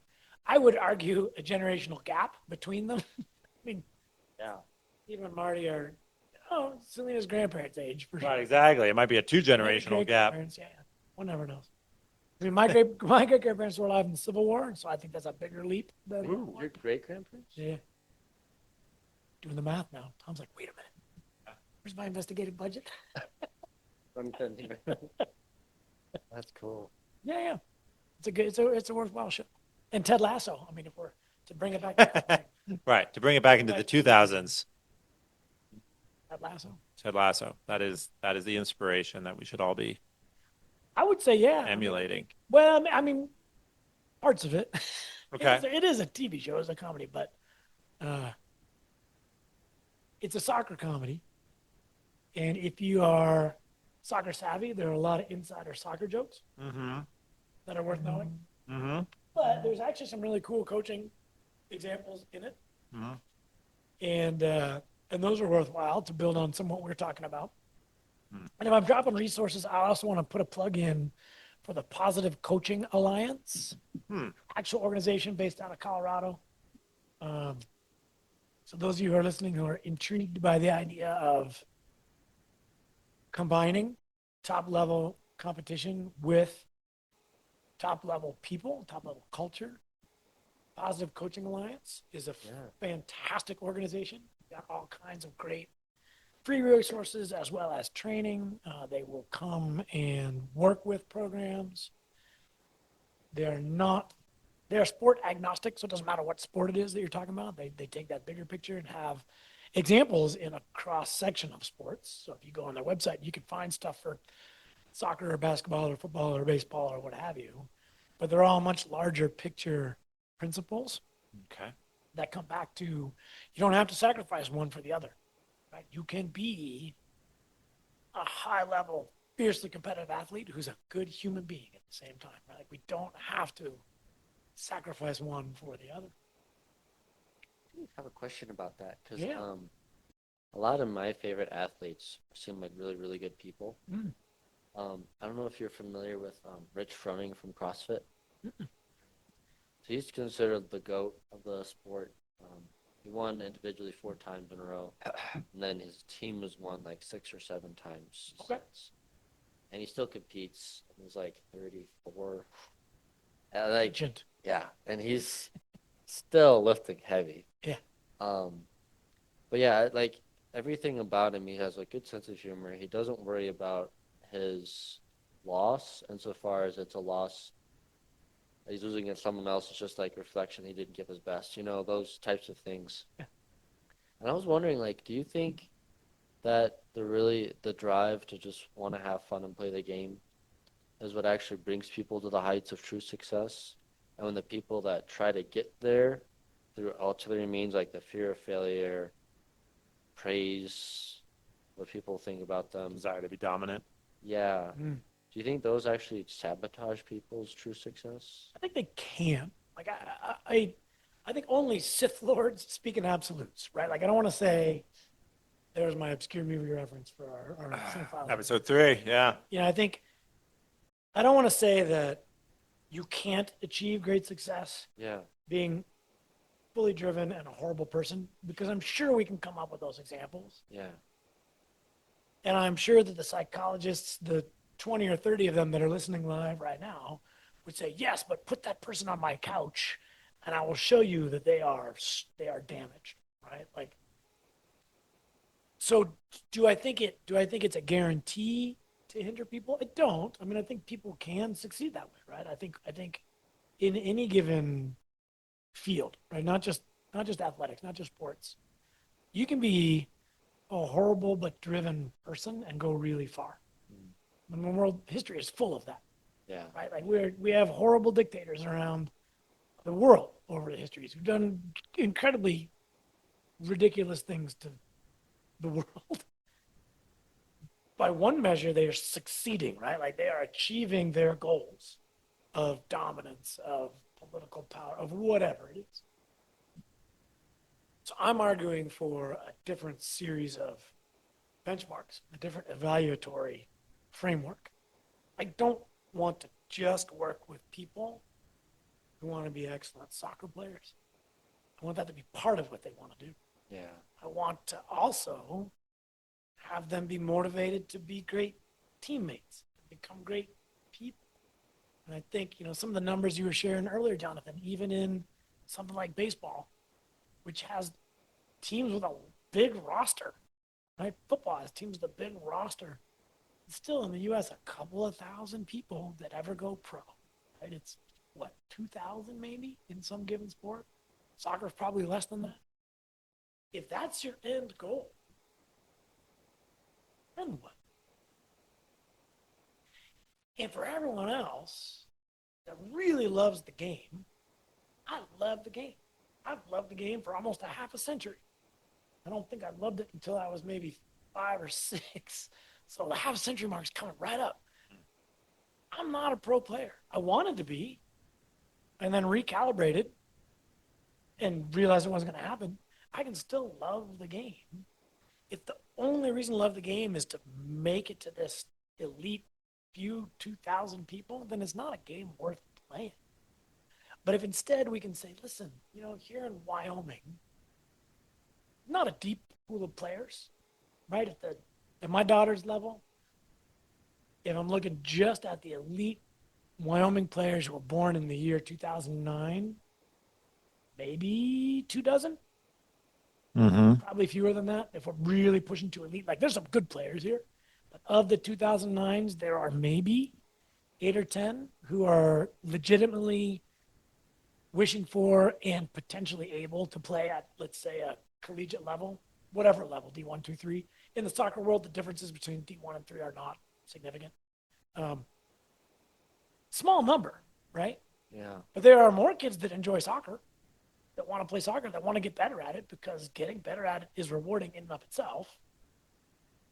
So instead of focusing on this really rare potential outcome at the expense of everything else, why not throw a couple other things in the mix that are going to be way more useful to somebody's overarching lifespan?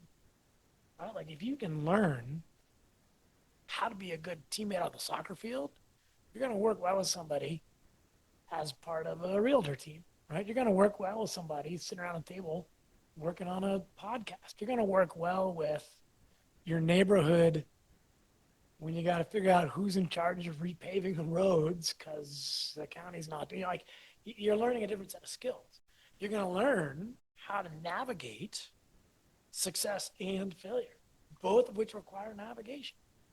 I mean, how many professional athletes have you heard about, even in the last couple of years, who achieve these phenomenal levels of success and are broke because they never learned other life skills? Like, hey, listen, don't spend everything all at once, right? Like, let's Yeah, invest. 70% of NBA players 5 years after retirement.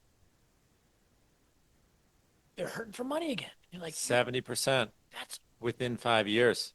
and what's an entry level, like what's a yeoman salary at the pro level? A couple 100,000? What's the league For minimum? the NBA, I'm Yeah. actually guessing it's closer to 600,000. Right? I mean, that's more than the three of us making a year combined. I'm going to hazard that guess because we live here in Wyoming. Because we're living, yeah, And we're you're recording right. a podcast over a charcuterie board in a free room. Like, right? Yeah. But the three of us aren't worried about 3 years from now. Will I be Well, I'd be broke? broke, right? We're worried about other things, legit. Sure. But to go back to John Thompson, this was one of his points with his players at Georgetown in the 80s and 90s.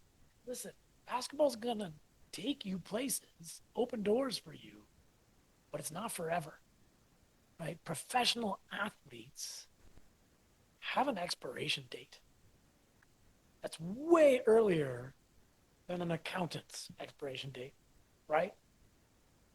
It's scary. The average NFL career is 2.5 years. And then there's that great line in hmm, Moneyball. Yeah, where they Big in say, sports now, but yeah. right, right. What do they say in Moneyball? Some guys are told they can't play anymore at 18. Some guys are told at 40, Right. but everyone's told can't play anymore. Yep. You're done. And then what? Yeah. Right? And then what? So even for the couple girls I have who I think have a legit chance of playing in college, Hmm. and I'm gonna put my daughter in that category. Like that's her goal. She wants to do it. I think she can do it. Hmm. But we've been very clear with her all along. Like you're doing it for a limited time frame, and so this can't be your only expectation in life, right? Like it's fantastic to set your sights on this, and that's awesome. I mean, you look at Johnny swimming, Johnny Kulo. For those of you just joining us live now, we talked about local legend Johnny Kulo, arguably the best swimmer to ever come out of Wyoming, who's this close to being an Olympic swimmer, but that can't be his only plan. Because he was this close, but he was also only this close. Yeah. And so you get told, hey, someone beat you by 3/10 of a second. So, Now what? Like, if that's your whole, all your eggs in the sports basket, and then an errant tackle takes out your ACL, and you're out for 9 months because you're a speedy recovery. But in the meantime, the next best thing took your starting spot. Now what? I knew a guy on a construction crew. That was his story. There you go. Yeah. It was crazy. He was working construction, probably $15 an hour. We were at some party and he showed it was a few of us. He showed us pictures of what from his football days. I mean, and he was a big guy and fit and strong and everything, but then he showed us pictures of when he was basically a competitive football player and it's like, damn, wow, like you were just yeah, Greek god Yeah. type of physique, but yeah, two ACL injuries and even though he did recover, nobody wanted a guy with a history of two ACL repairs over someone who just put up the same numbers but without that liability. Right? Without that history. Ugh. Yeah. Yeah, and that guy and he probably wanted it just as badly as anybody has wanted anything ever. And worked for it, and put in the time. Yeah. Oh shit. I said that, the Major League Soccer resurgence in the U.S. for men in the Mm-hmm. mid 90s, Mm-hmm. some of my college friends were in the first group of players to play in the MLS. Mm-hmm. And now we are all years past college. I think it was what was it? It's my 30th reunion was last year. Oh wow. Okay. So bad. Yeah. So you remember the days in which $20 could by itself pay for a good night. $20 could pay for a good night out on the town. Let's just say I used to carry quarters for payphones, right? Like this was all Right. part of the day to day. But some of these guys who were my buddies in college and who had gone to college to play soccer, not to play soccer, but gone to college and played soccer Yep. because they were at a good college. They got in. Georgetown did not have college soccer scholarships in those days, so they were there playing, but they got in without the scholarship money. And a couple of them, two of them went pro. Two of my classmates went pro. And they had maybe a 5-6 year lifespan, which was fantastic because when we were in high school, that wasn't even an option, right? So here was this great option. But they had other plans. And so they were able to take advantage of 5 or 6 years getting to be a pro soccer player, which was a dream that most of us had and then gave up and then regained. And then they attained and then it ended. And we are now 25 years past that. Right. And they still love soccer and they still do all of the things the rest of us do. And they've got that extra experience, but they were not limited to just being high end technical athletes. Right? They developed all of the other skills. Mm-hmm. They had a better portfolio, if you will. Sure. More well rounded. Hmm. Hmm. I wonder if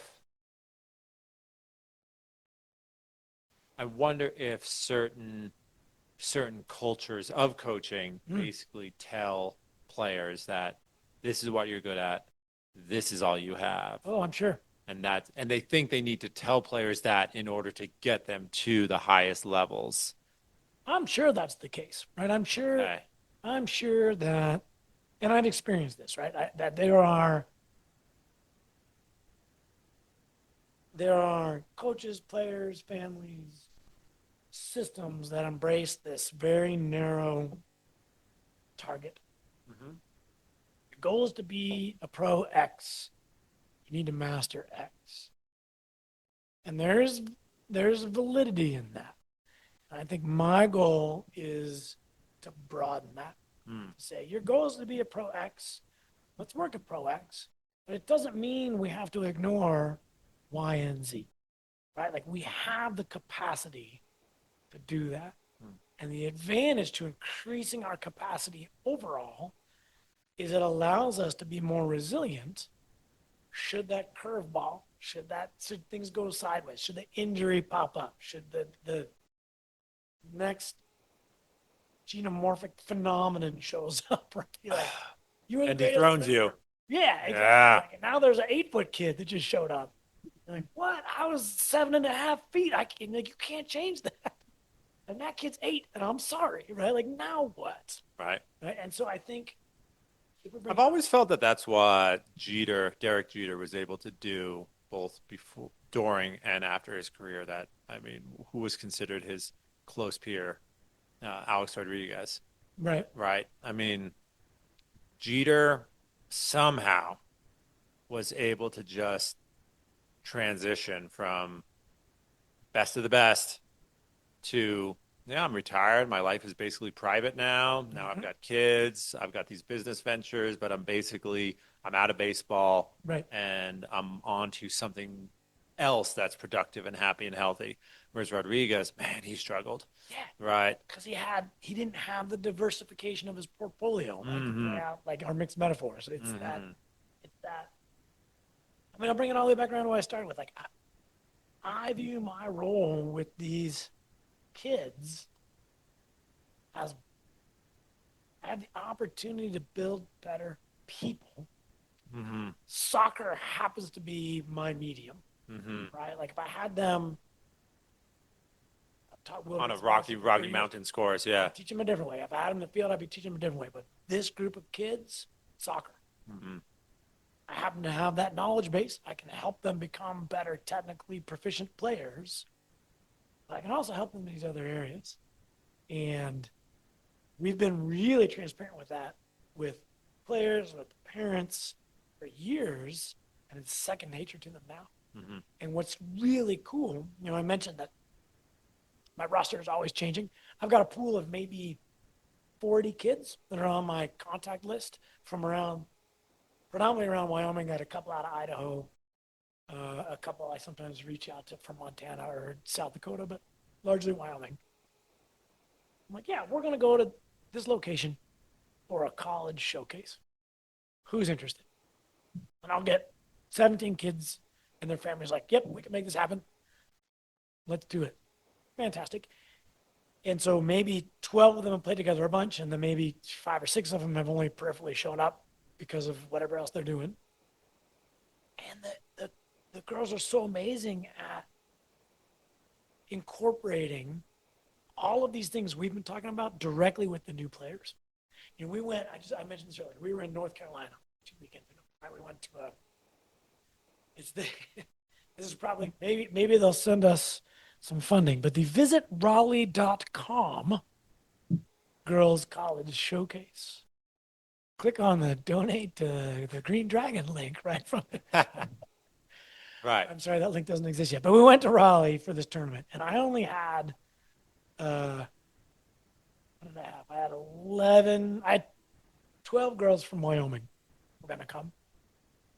For the non-soccer folks in the room or on the podcast, 11 players on the field.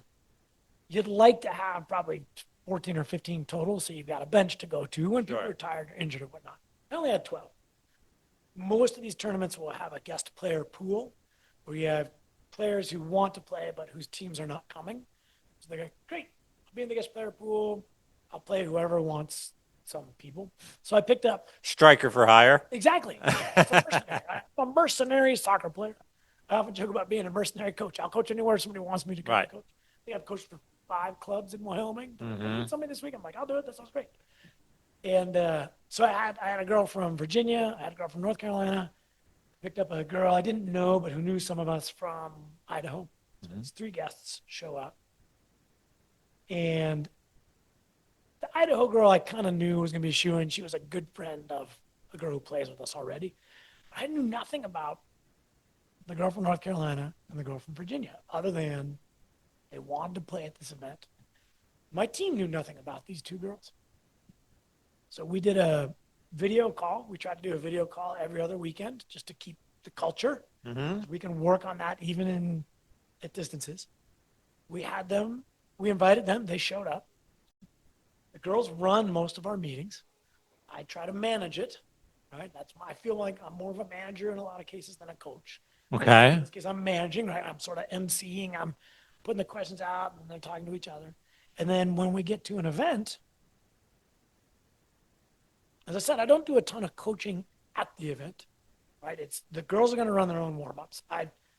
We started them, in addition to their physical warm-ups, they do a mental warm-up, something that sets us apart. I haven't seen other teams doing this at our level. I've seen it at higher levels, but they do their own mental warm-up. So they close their eyes, they take power poses, they visualize. There's a lot of good science behind this stuff. But as an example, power poses, superhero poses you may have heard about that serve to decrease the cortisol that's rolling in your system. So the cortisol is a stress hormone.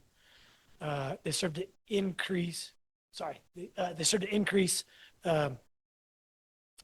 some of the adrenaline. So the positives of the adrenaline, the negatives of the cortisol, we tend to get those in the direction we want them going, even with 2 minutes of power pose, and we can demonstrate scientifically improved performance out of this sort of stuff. They visualize. The girls do all this on their own. We showed them what to do. We gave them the tools. We're like, now it's you. This is your team. You are about to play. I can do this, but I'm the old dude on the sideline, right? Like I'm managing. You're playing. They do this. So I had these 2 guests show up, right? High-end players from North Carolina, from Virginia. Good players. Same caliber as my girls. Good players. After the weekend, both of those families reached out and said, hey, listen, if you're looking for guest players anywhere else in the country, you got an event going on, let us know. We might come and play with you. Whoa. That's how rewarding this experience was. Your girls made them feel welcome. They helped them play better. The support from the parents was phenomenal. Like it was this eye opener. Like these are girls coming from big population, good. This is not their first soccer team. Precisely. Yeah. But it was their first with this dynamic, right? With these areas of focus. And we played well, right? We played we played the number 10 team in Maryland. Maryland's a huge soccer state. Though they beat us, it was the closest game that team had all weekend. We played a top-level team out of Texas. We played a team out of Virginia. We play these teams tough. Sometimes they win, sometimes we lose. We play them tough. And we play them tough while still learning names. We play them tough without ever having practiced as a unit. I got 8 or 10 of them to practice or play together pretty regularly, but then I got 30 that cycle through when they can. I think it's, as a science geek, it's a limited data set, right? It's the N of me, right? An N of 1, or however many teams of mine you want to count it as. But it's repeating, it's consistent, and it's successful. That's pretty cool. It's pretty cool. And the girls come and like, this is my favorite place to play. I always play better here. Love these kids. And then if we get into the social world, like when they play each other in the high school games, right? Leander plays, well, we don't play Rivers anymore. Leander plays Douglas. Leander plays Rock Springs or. Bigger. Play Cody, we'll play Powell. Like we'll play some of these places where I have other players, and they're super fierce on the field, and then right afterward, they're huge hugs. Right? And you look at, and then go on to the Google, right? Type into the interwebs, and you'll see high school sports that end in fights and brawls and parents and players clearing the fields and the benches. And my girls are like, I got to get a picture with all of my travel team teammates after every high school game. And so we have these photo albums. It's like Kira. Yep. Mm-hmm. So Kira's in Riverton playing 4A, right? So Kira's got pictures with Jackson, with Kelly Walsh, with like all of her buddies. She's like, I'm getting a picture with Jean Marie. Jean Marie's one of the best goalkeepers in the state. She plays for Kelly Walsh. And she and Kira, like right after the game, selfie picture. George. Yes, right. Yeah. Like Jackson played Kelly Walsh in the 4A finals last year. I got players on both of those teams. Jackson beat Kelly Walsh, which was the reverse from the year before. Tough game. Jean Marie's a goalie. Defenders on Jackson and one of the leading scorers on Jackson are all teammates on my travel team. Right after the state game, state championship, they're hugging each other. There's not a like pissing on your logo, like, where's your, I'm gonna beat your mascot up, and they're like, where's my buddy? Mm-hmm. We're fierce. We competed at the highest level in Wyoming, and then we're loving each other because that's how it works, right? Like you can't let that rivalry dictate your lifetime, right? I mean, how many people who do that? There are people sitting around bars right now cursing their high school rival. They beat us back in '02 in that tournament. The ref made a horrible call. That ball was out of bounds. Like, '02? Who cares? A quarter century ago, man. Like, All right, you care. Yeah, and you should stop, right? You should change that to lament the fact that you lost this game. That's fantastic. That's appropriate. I don't want kids that like losing. I tell them that when we lose. I'm like, go be pissed off. I'm fine with that. You're welcome to be pissed off for losing. I hate losing. I love winning. I played high-level soccer for a really long time. I love winning. But if I stop my post-game process with being pissed off about it, I've just shut the door on growth again. So I tell them, like, go be pissed off for an hour, 5 hours. It's fine. And then when you're done with that, reflect on the game. Right? Figure out what were the things that you would change in your next game. And then what were the same number of things that you would repeat in your next game? Because both of those are present. Right? No game is entirely failure. I played a game when I was 14, one of my club teams. Our coach, we were a really good team. So coach was like, we're going to play in a 16U level. Growing up in Ohio, right? So we're playing a 16U level this next tournament. Okay. I remember we pulled up to this tournament. My mom was driving because we were 14. We're in the big 1983 Buick LeSabre wagon. Like half the team is in the wagon. I pull up in the park. And this car pulls in next to us. This guy with a mustache and in a uniform gets out from the driver's seat. My mom's like, do you think that's the coach? I'm like, I think we're playing him. Like, there was a huge physical gap between 14-year-old boys and 16-year-old boys. Like, that kid's driving and shaking. Is that the coach? Right? No. No, that's. Yep. No, he's midfield. Yeah, exactly. Mm-hmm. Oh, no, coach. We lost that game like 20. It was 20 something, 22 or something to 1. We got shellacked. Yeah. We were in so far over our head. But what I remember from that game is that we scored one. There were so many things we did poorly in that game, right? Like offense, defense, everything in between. Right? Like we were just outclassed. But there was something to repeat. And it's that we recognized at one point that their goalkeeper was so far up because he was the only player on the team to not score 3 goals. So he was trying to get up to 3. So he was way up. We recognized he was way up. We recognized that Mikey Coombs, I still remember, Mikey Coombs was our fastest player. He was at the half line. Like, Mikey can outrun that goalkeeper. Just chip it over both of them. That's what we did. Mikey outran him, touched it first from like 40 yards out. in line and we scored a goal. Worth repeating, worth carrying forward. Right? Even the most abysmal of losses, there are things to carry forward. So what have my girls heard for years that now they do on their own? They're pissed when they lose. They're frustrated, they're angry because they're competitors. And that's fantastic. But they don't live there. Right? They let that emotion process. Once we get out of our emotional brain and our limbic system and back into our rational system, they're pretty good now about, okay, here are the things I would change for my next game. Here are the things I can improve on. And then here are the things I actually did pretty well. And they may not have made us win, but I can keep working on those. Like that right there, amazing. Right? That is amazing that these 16-year-old kids are doing that. Right? That they're like, oh, yeah. Yeah, that makes sense, coach. And thank you for letting me be pissed. Like, I don't want the kids to be like, yeah, we lost, whatever. I'm like, well, then don't come play competitive soccer. Like, we're flying to North Carolina.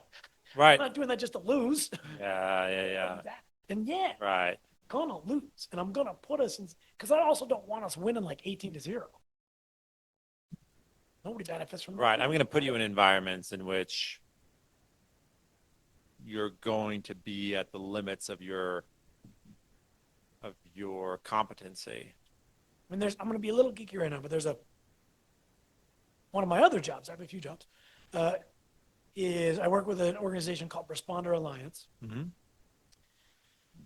that works with big picture stress management and resilience for first responders, whether that's medical and military, search and rescue, ski patrol, humanitarian aid, fill in the blank, right? So having been involved in EMS for 30 years, 31 years, like you see a lot of hard things. Right? Like you see people at their worst, and there's stress that comes with that. Part of what we try to show people with Responder Alliance is stress in and of itself is neither good nor bad. Mm-hmm. It just is, right? And that if you look at a bell curve of like low stress, typically means low performance, right? Like you're hanging out on your couch. You're not doing many things particularly well because you're hanging out on your couch. And the other end of that is you're so overwhelmed with stress that you freeze up. You can't perform at all. Optimal performance comes somewhere in a high stress zone. And we've seen this in sports when you look at the Michael Jordans that always rise to the occasion in the championships, right? Like you've heard of the flow state. People make it to the tournament, they make it to the Final Four, they make it to the championships, and they are in their flow state. They are stressed. But it's a eustress, it's a positive stress, right? Stress triggers the release of these hormones I mentioned, cortisol, adrenaline. Those are good things, right? They put your body into a place to maximize performance. You can overdo it. But the dopamine and the dopamine and the serotonin come later. It's the adrenaline and the cortisol that we want in the moment. Dopamine, not necessarily a stress triggered hormone. Okay. Right? Those are, to simplify, those are like enjoyment, right? Those are satisfaction type hormones. They could come out of that, right? Like when you're performing really well and you're like, oh yeah, that's also releasing the dopamine. I'm like, I'm in the flow right now. And that's awesome. And the good news is for most of us, like we reach those levels, we get to the high level of stress that matches with a high level of performance. We're like, yes, I get the satisfaction. And then all those hormones subside because the survival switch, if you will, has turned back off again, right? Like the stresses are reduced. The body's like, I don't have to kill the bear. Exactly. Right? We killed the bear or we escaped the bear. Yeah. And now we're safe in the cave again. We built a fire right in the entryway. We can relax, right? The switch drops back down. The hormones subside. Your body processes them all as well. Where I'm going with this is I want my girls at that level of stress, right? I want them playing hard competition. That's how they're going to reach that flow state. That's how they're going to get better as players. Playing low-end competition doesn't make you any better, right? You're low stress, you're low performance. You can beat a team that's no good. And there's no joy in that. There's no development in that, right? Those teams don't succeed in the long term. They succeed in really small, short term. Right. And then when they get over, let's go play kindergarteners. Exactly. Sure. So when we travel, I try to put us in the highest appropriate level. So I'm fine going to an event where I'm like, we're not going to win this event. I don't tell them that necessarily, but I'm fine with that. Like I don't pick an event because I think we can win it. Mm. I pick an event because I think it's going to challenge us. And when we win it, it's even cooler. And when we don't win it, let's be pissed about that and learn from it. Like that's how we capitalize on that stress. You know, these girls in the last year had some tremendous successes and they had some tremendous not successes. I don't want to call them failures, but they were not successes. Like we went to a tournament outside Seattle, actually in my old stomping grounds. So in Redmond, Washington, like 3 miles from where I first started coaching, which was kind of cool. High-end Northwest tournament. Played really, really well. Did not win our division. Played really, really well against really, really good teams. It was awesome. I think we won a game, lost 2 games by like a goal or something. It was awesome. We took a day off and then we went to Utah and we played in a 19U division while we were all 17-year-olds. So, but for context, we're younger than 17. I've got 8th graders that play with my team sometimes, and we're playing seniors in high school that are looking at colleges, and we got pummeled in Salt Lake City. Pummeled. Physically, emotionally, on the scoreboard, we got pummeled. It was hard, but it was learning. The next event we went to, down in Steamboat Springs, Colorado, we also played 19U. Different group of teams than the Salt Lake one, but we played 19U and we won it. And we won it in overtime, and we came from behind. That was amazing. Right? Like these girls were losing in the second half of regulation. Mm-hmm. Devin and I, the guy I coach with Devin, are like, we don't know what to tell them on the sideline right now. There's nothing we can tell them. Besides, grow up. Well, I mean, be 2 years older. yeah, exactly. Like just be bigger and stronger and faster, but it wasn't that. Like it just wasn't clicking. Like, and we told them, like, listen, we don't know what to tell you right now. Like we truly don't. Like full transparency. Like, you have the skills to win this game. You have the mental fortitude to win this game. You have the ingredients, but you have to do it. You're the ones on the field. We believe you can do this. We would not have put you here if we didn't think you could. But we don't have a like, this is the difference. Right. And they went out and they tied the game, took it to the shootout, won it in the shootout. And we were like, well, there you go. Damn, man. And, you know, I'm going to bring this, if I can, way back to the circle. My Seattle days in the mid-90s, my head coach, Peter. And the 2 things I carry with him to this day, the one, that varsity team, we were really good. We played some really not good high schools, right? It was a high school season.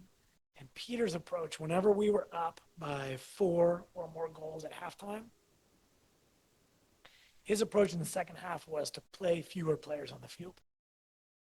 A lot of coaches will do things like, okay, we have to complete 12 passes and only score shooting with your left foot, and it's got to be a head ball. Like, to put all these artificial constraints on it. And Peter was like, I don't like that, because then you play differently, and it doesn't help us in another game. Because instead, I'm going to put 8 players on the field. But then just let them play soccer. They're just going to play short-handed. Because if the other team starts catching up, we'll put other people back on. We can have 11 on the field, and then we'll take the lead again. But then those kids have a real-life soccer experience with a different level of stress. And we can cycle them through more frequently so that they're not getting tired and outplayed or outworked. Yeah. I was like, that's brilliant. And it's less demoralizing to the other team. Right? Like when you watch a game where a coach is like, you have to have 9 passes before you score, and you want somebody to get all the way to the goal and then not shoot and back off and pass it around again, and then like 7, 8, 9, and you're the other team, you're like, Why are we here? Exactly. And so I've used that in the whatever it is, 30 years since working with Peter. I've had other coaches thank me for that. Like, that was awesome, right? It allowed our kids to also play well. And your kids got to grow. And it wasn't a runaway, like 12-0 isn't any better than 4-0, right? Like, it's not like you earned points towards something, right? Like, Yeah, I remember thinking of that as a kid, watching my favorite teams.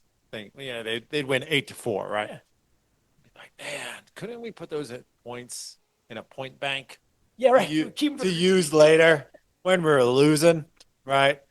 and like, pull, I've got a trump Yeah, card here. That's exactly. over Yeah, I've got a points. grand slam in my back pocket. I'm going to apply it now because I'm down 3-5, and I could really use it. And now we're up 7-5. Exactly. And we can Fantastic. Yeah. Yeah. So I got that from Peter. And the other thing I got from him was in the state championship finals that year. I mean, this is stuff in movies, right? We're playing our arch enemies, our arch rivals. School that everybody loved to hate. Like, we hated each other, right? Like, it was that we were relatively close on the east side of Seattle. So out in Redmond area, like, it's our arch rival. They'd beaten us in the final game of the regular season and managed to break our goalkeeper's foot. And he was the first team all-state goalkeeper right before the state tournament. Goalkeepers taken out of action by our rivals. Here we are in the finals against our rivals. And at halftime, we come into the locker room and we're losing 2-0. And I'm, what was that, 24 or something at the time? I'm like, what do you say in a situation like this, right? Like, this is when, in the movies, the coach makes some, like, Life-altering diatribe. there's music, patriotic music, and tears, like flags. Dun, dun, dun, dun, dun. Yeah. Balboa comes out of nowhere, and like you're like, yes. So I'm like, I wonder what Peter's gonna say. Peter looks around the fellas and he goes, well, guys, we've trained all season for this half. We've given you everything we can give you as coaches, so what do you got? That was his halftime speech. And these boys looked around. There was a moment of silence. And we had two captains. One was our offensive captain and one was our defensive captain. And our offensive captain goes, who's going to host the party when we win? And there was a pause as they all looked around. And then this junior's like, we could probably do it at my house. We'll check with my parents after the game. And the boys all nodding like, don't you got a climbing wall at your house, right? And this kid's like, yeah, I got a climbing wall at my house. And they're like, oh, that'd be cool. And I'm like, they're confident, Right. right? Like, they believe they're going to do this. I looked around again, and then the defensive captain, who's also sort of the like spiritual / inappropriate captain. Sure. He was like, fellas, this is the time to show a little sack. And we were all like, I don't think it's ever really a time to show.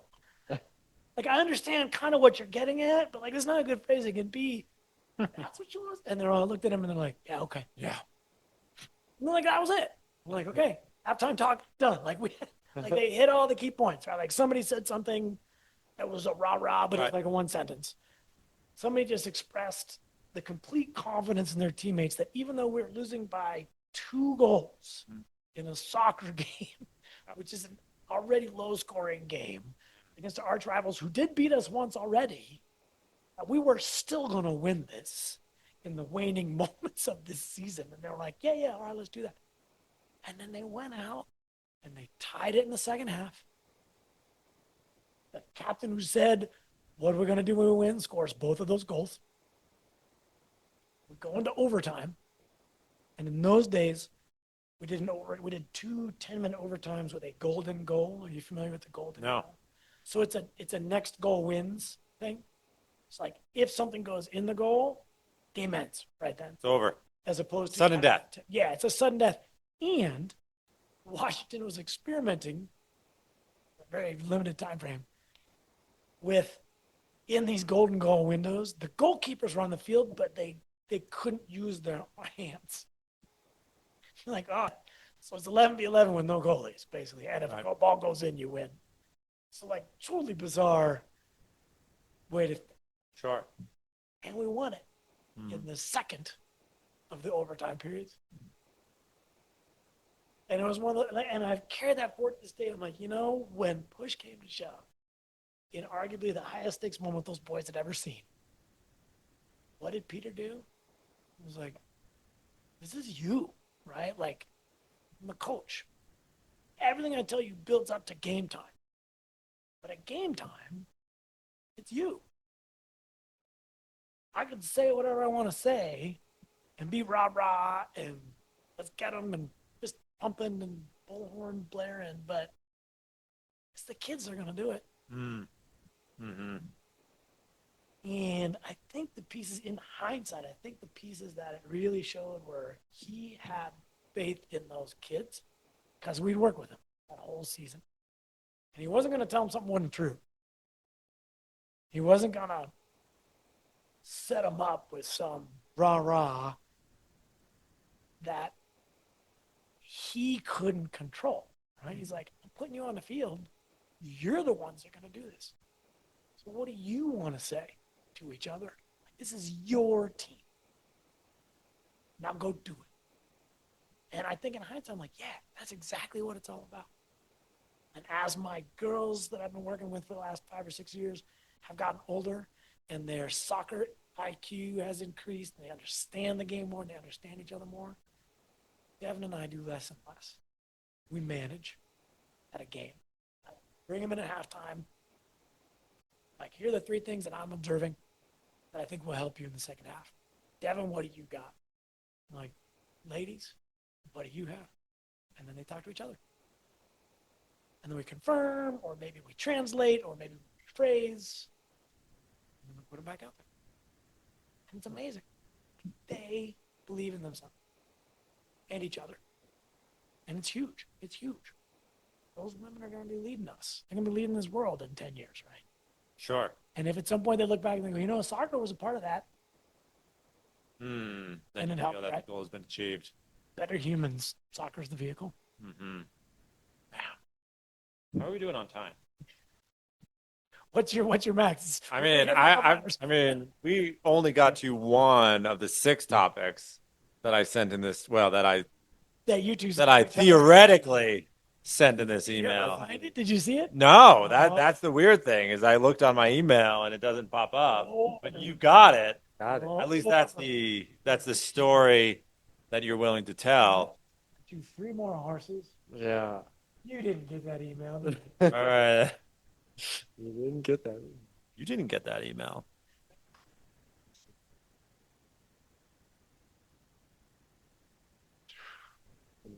Branch You would show up as a as a contact. contact. Someone's scrubbing his phone. That's the next. That's the Gates advantage. That is his phone resets every 24 hours. Everybody knew that Yeah. we had to talk about coaching, Mm-hmm. primary thing, because 20 lessons are coming. Yeah. Yeah. We don't want the customer base to know what we're going to be charging them for at the paywall. So, Right. Well, and we've Right kept on the that email. next 4 episodes, 5 episodes. Exactly. Yeah. Yeah. It's a cliffhanger. It's a Yeah. cliffhanger. Hanger. Beginning of a series. Damn. Yeah, to be continued. I'm Be in. continued. Do a series. That's fine. Do a series because we got to talk about EMS and Knowles and risk management, Got 'em and all. conspiracy theories, I'm history. in. I'm in. Oh yeah, history. Oh man, That's, yeah. That might be its own, What's that? So what? might be its own series. Its own series, the conspiracy theory, The history. the It's about history. conspiracy history. Yeah, conspiracy Yeah. history. Actually, Yeah, you start with Kennedy and you expand from there. Kennedy. early Didn't even exist. He didn't even exist. Nothing Kennedy. existed before there was Kennedy. color, which Mm. only existed like from the mid 50s or late 60s on. That's a good point. Yeah. Yeah. I mean, you only see pictures of him in black and white, which you could argue that makes him a documentary. Yeah. AI. Yeah. He was generated by AI. It'd be the PAI, the pre, Mm-hmm. maybe the Yeah, Yeah. extra artificial intelligence Yeah, before they even invented binary. it's true. We didn't have zeros and ones in those days. It all started Well- as two. Slogans. Yeah. I mean, it's the guy who invented zero. Mm-hmm. Like, there's a guy who invented the list. Yeah, but I think it was in the late 70s. We said, yeah. Yeah. Switches. Switches on and off. I don't know. That is the key. You know, that's the reason behind the 0 and the 1 on like your light switches, because it's a binary. Mm-hmm. Yeah. Geeky. Yeah. Geeky. Mm-hmm. Crazy. And then, Electricity is fun. and then you have And a conspiracy. and now quantum computers are being able to say between 0 and 1. And that was the breakthrough. Oh. There's something else. So then they can say more or less. Now we're getting into like, is the set of real numbers Right. more than the set of whole numbers? And the answer is yes. Right. Yeah. Some infinities are greater than Greater than other infinities. Yeah. Infinities are greater than others. 3 more horses for Tom. All Right. Jonathan's Not will. not an infinite number of horses, mind you. No. Right. But you know, if you But took an a couple of threes, an integral number of horses. if you took a couple of threes and tipped them on their sides and stacked them, infinity. Hmm. Oh, Hmm. that We wasn't what I was thinking. We just got into the visual arts right there. I don't know if I should say this, but I admittedly, when you said take a 3 and tip it on its side, I was like, oh, tits? Like, that's going to get us canceled. Lost all the I know all the conservative Christians who have been tuning in for the Green Dragon. back. Yeah, you got to grab me and just smack. Yeah, you got to smack me around a bit. Yeah, clean up my mind. I have my kids listen to this, but not anymore. Yeah, exactly. Send me the chapel.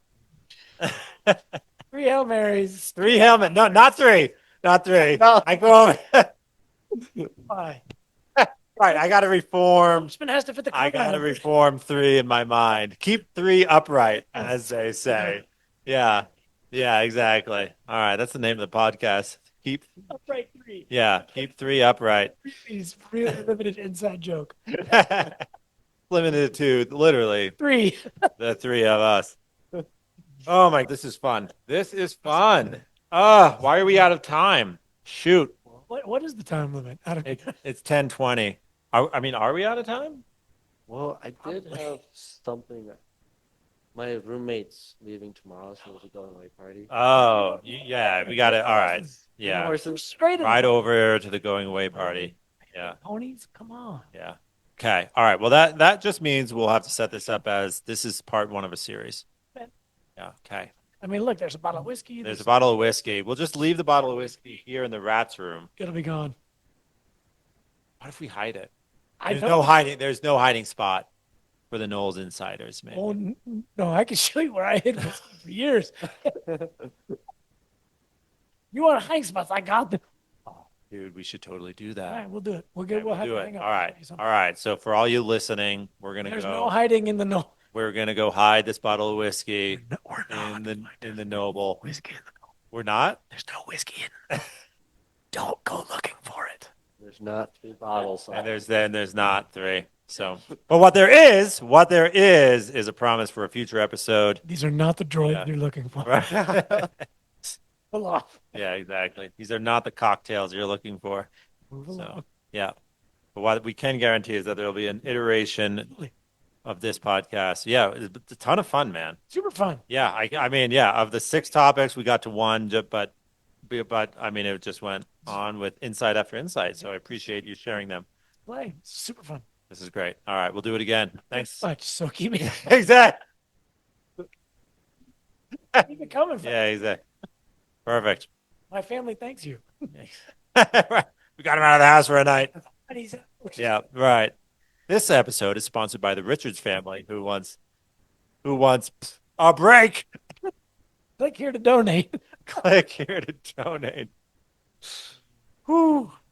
Very good. Super All right. fun. Thank you so much, sir. Thank It you, was gentlemen. great to have you. Thank We'll see you. you next time. Let's. That's awesome.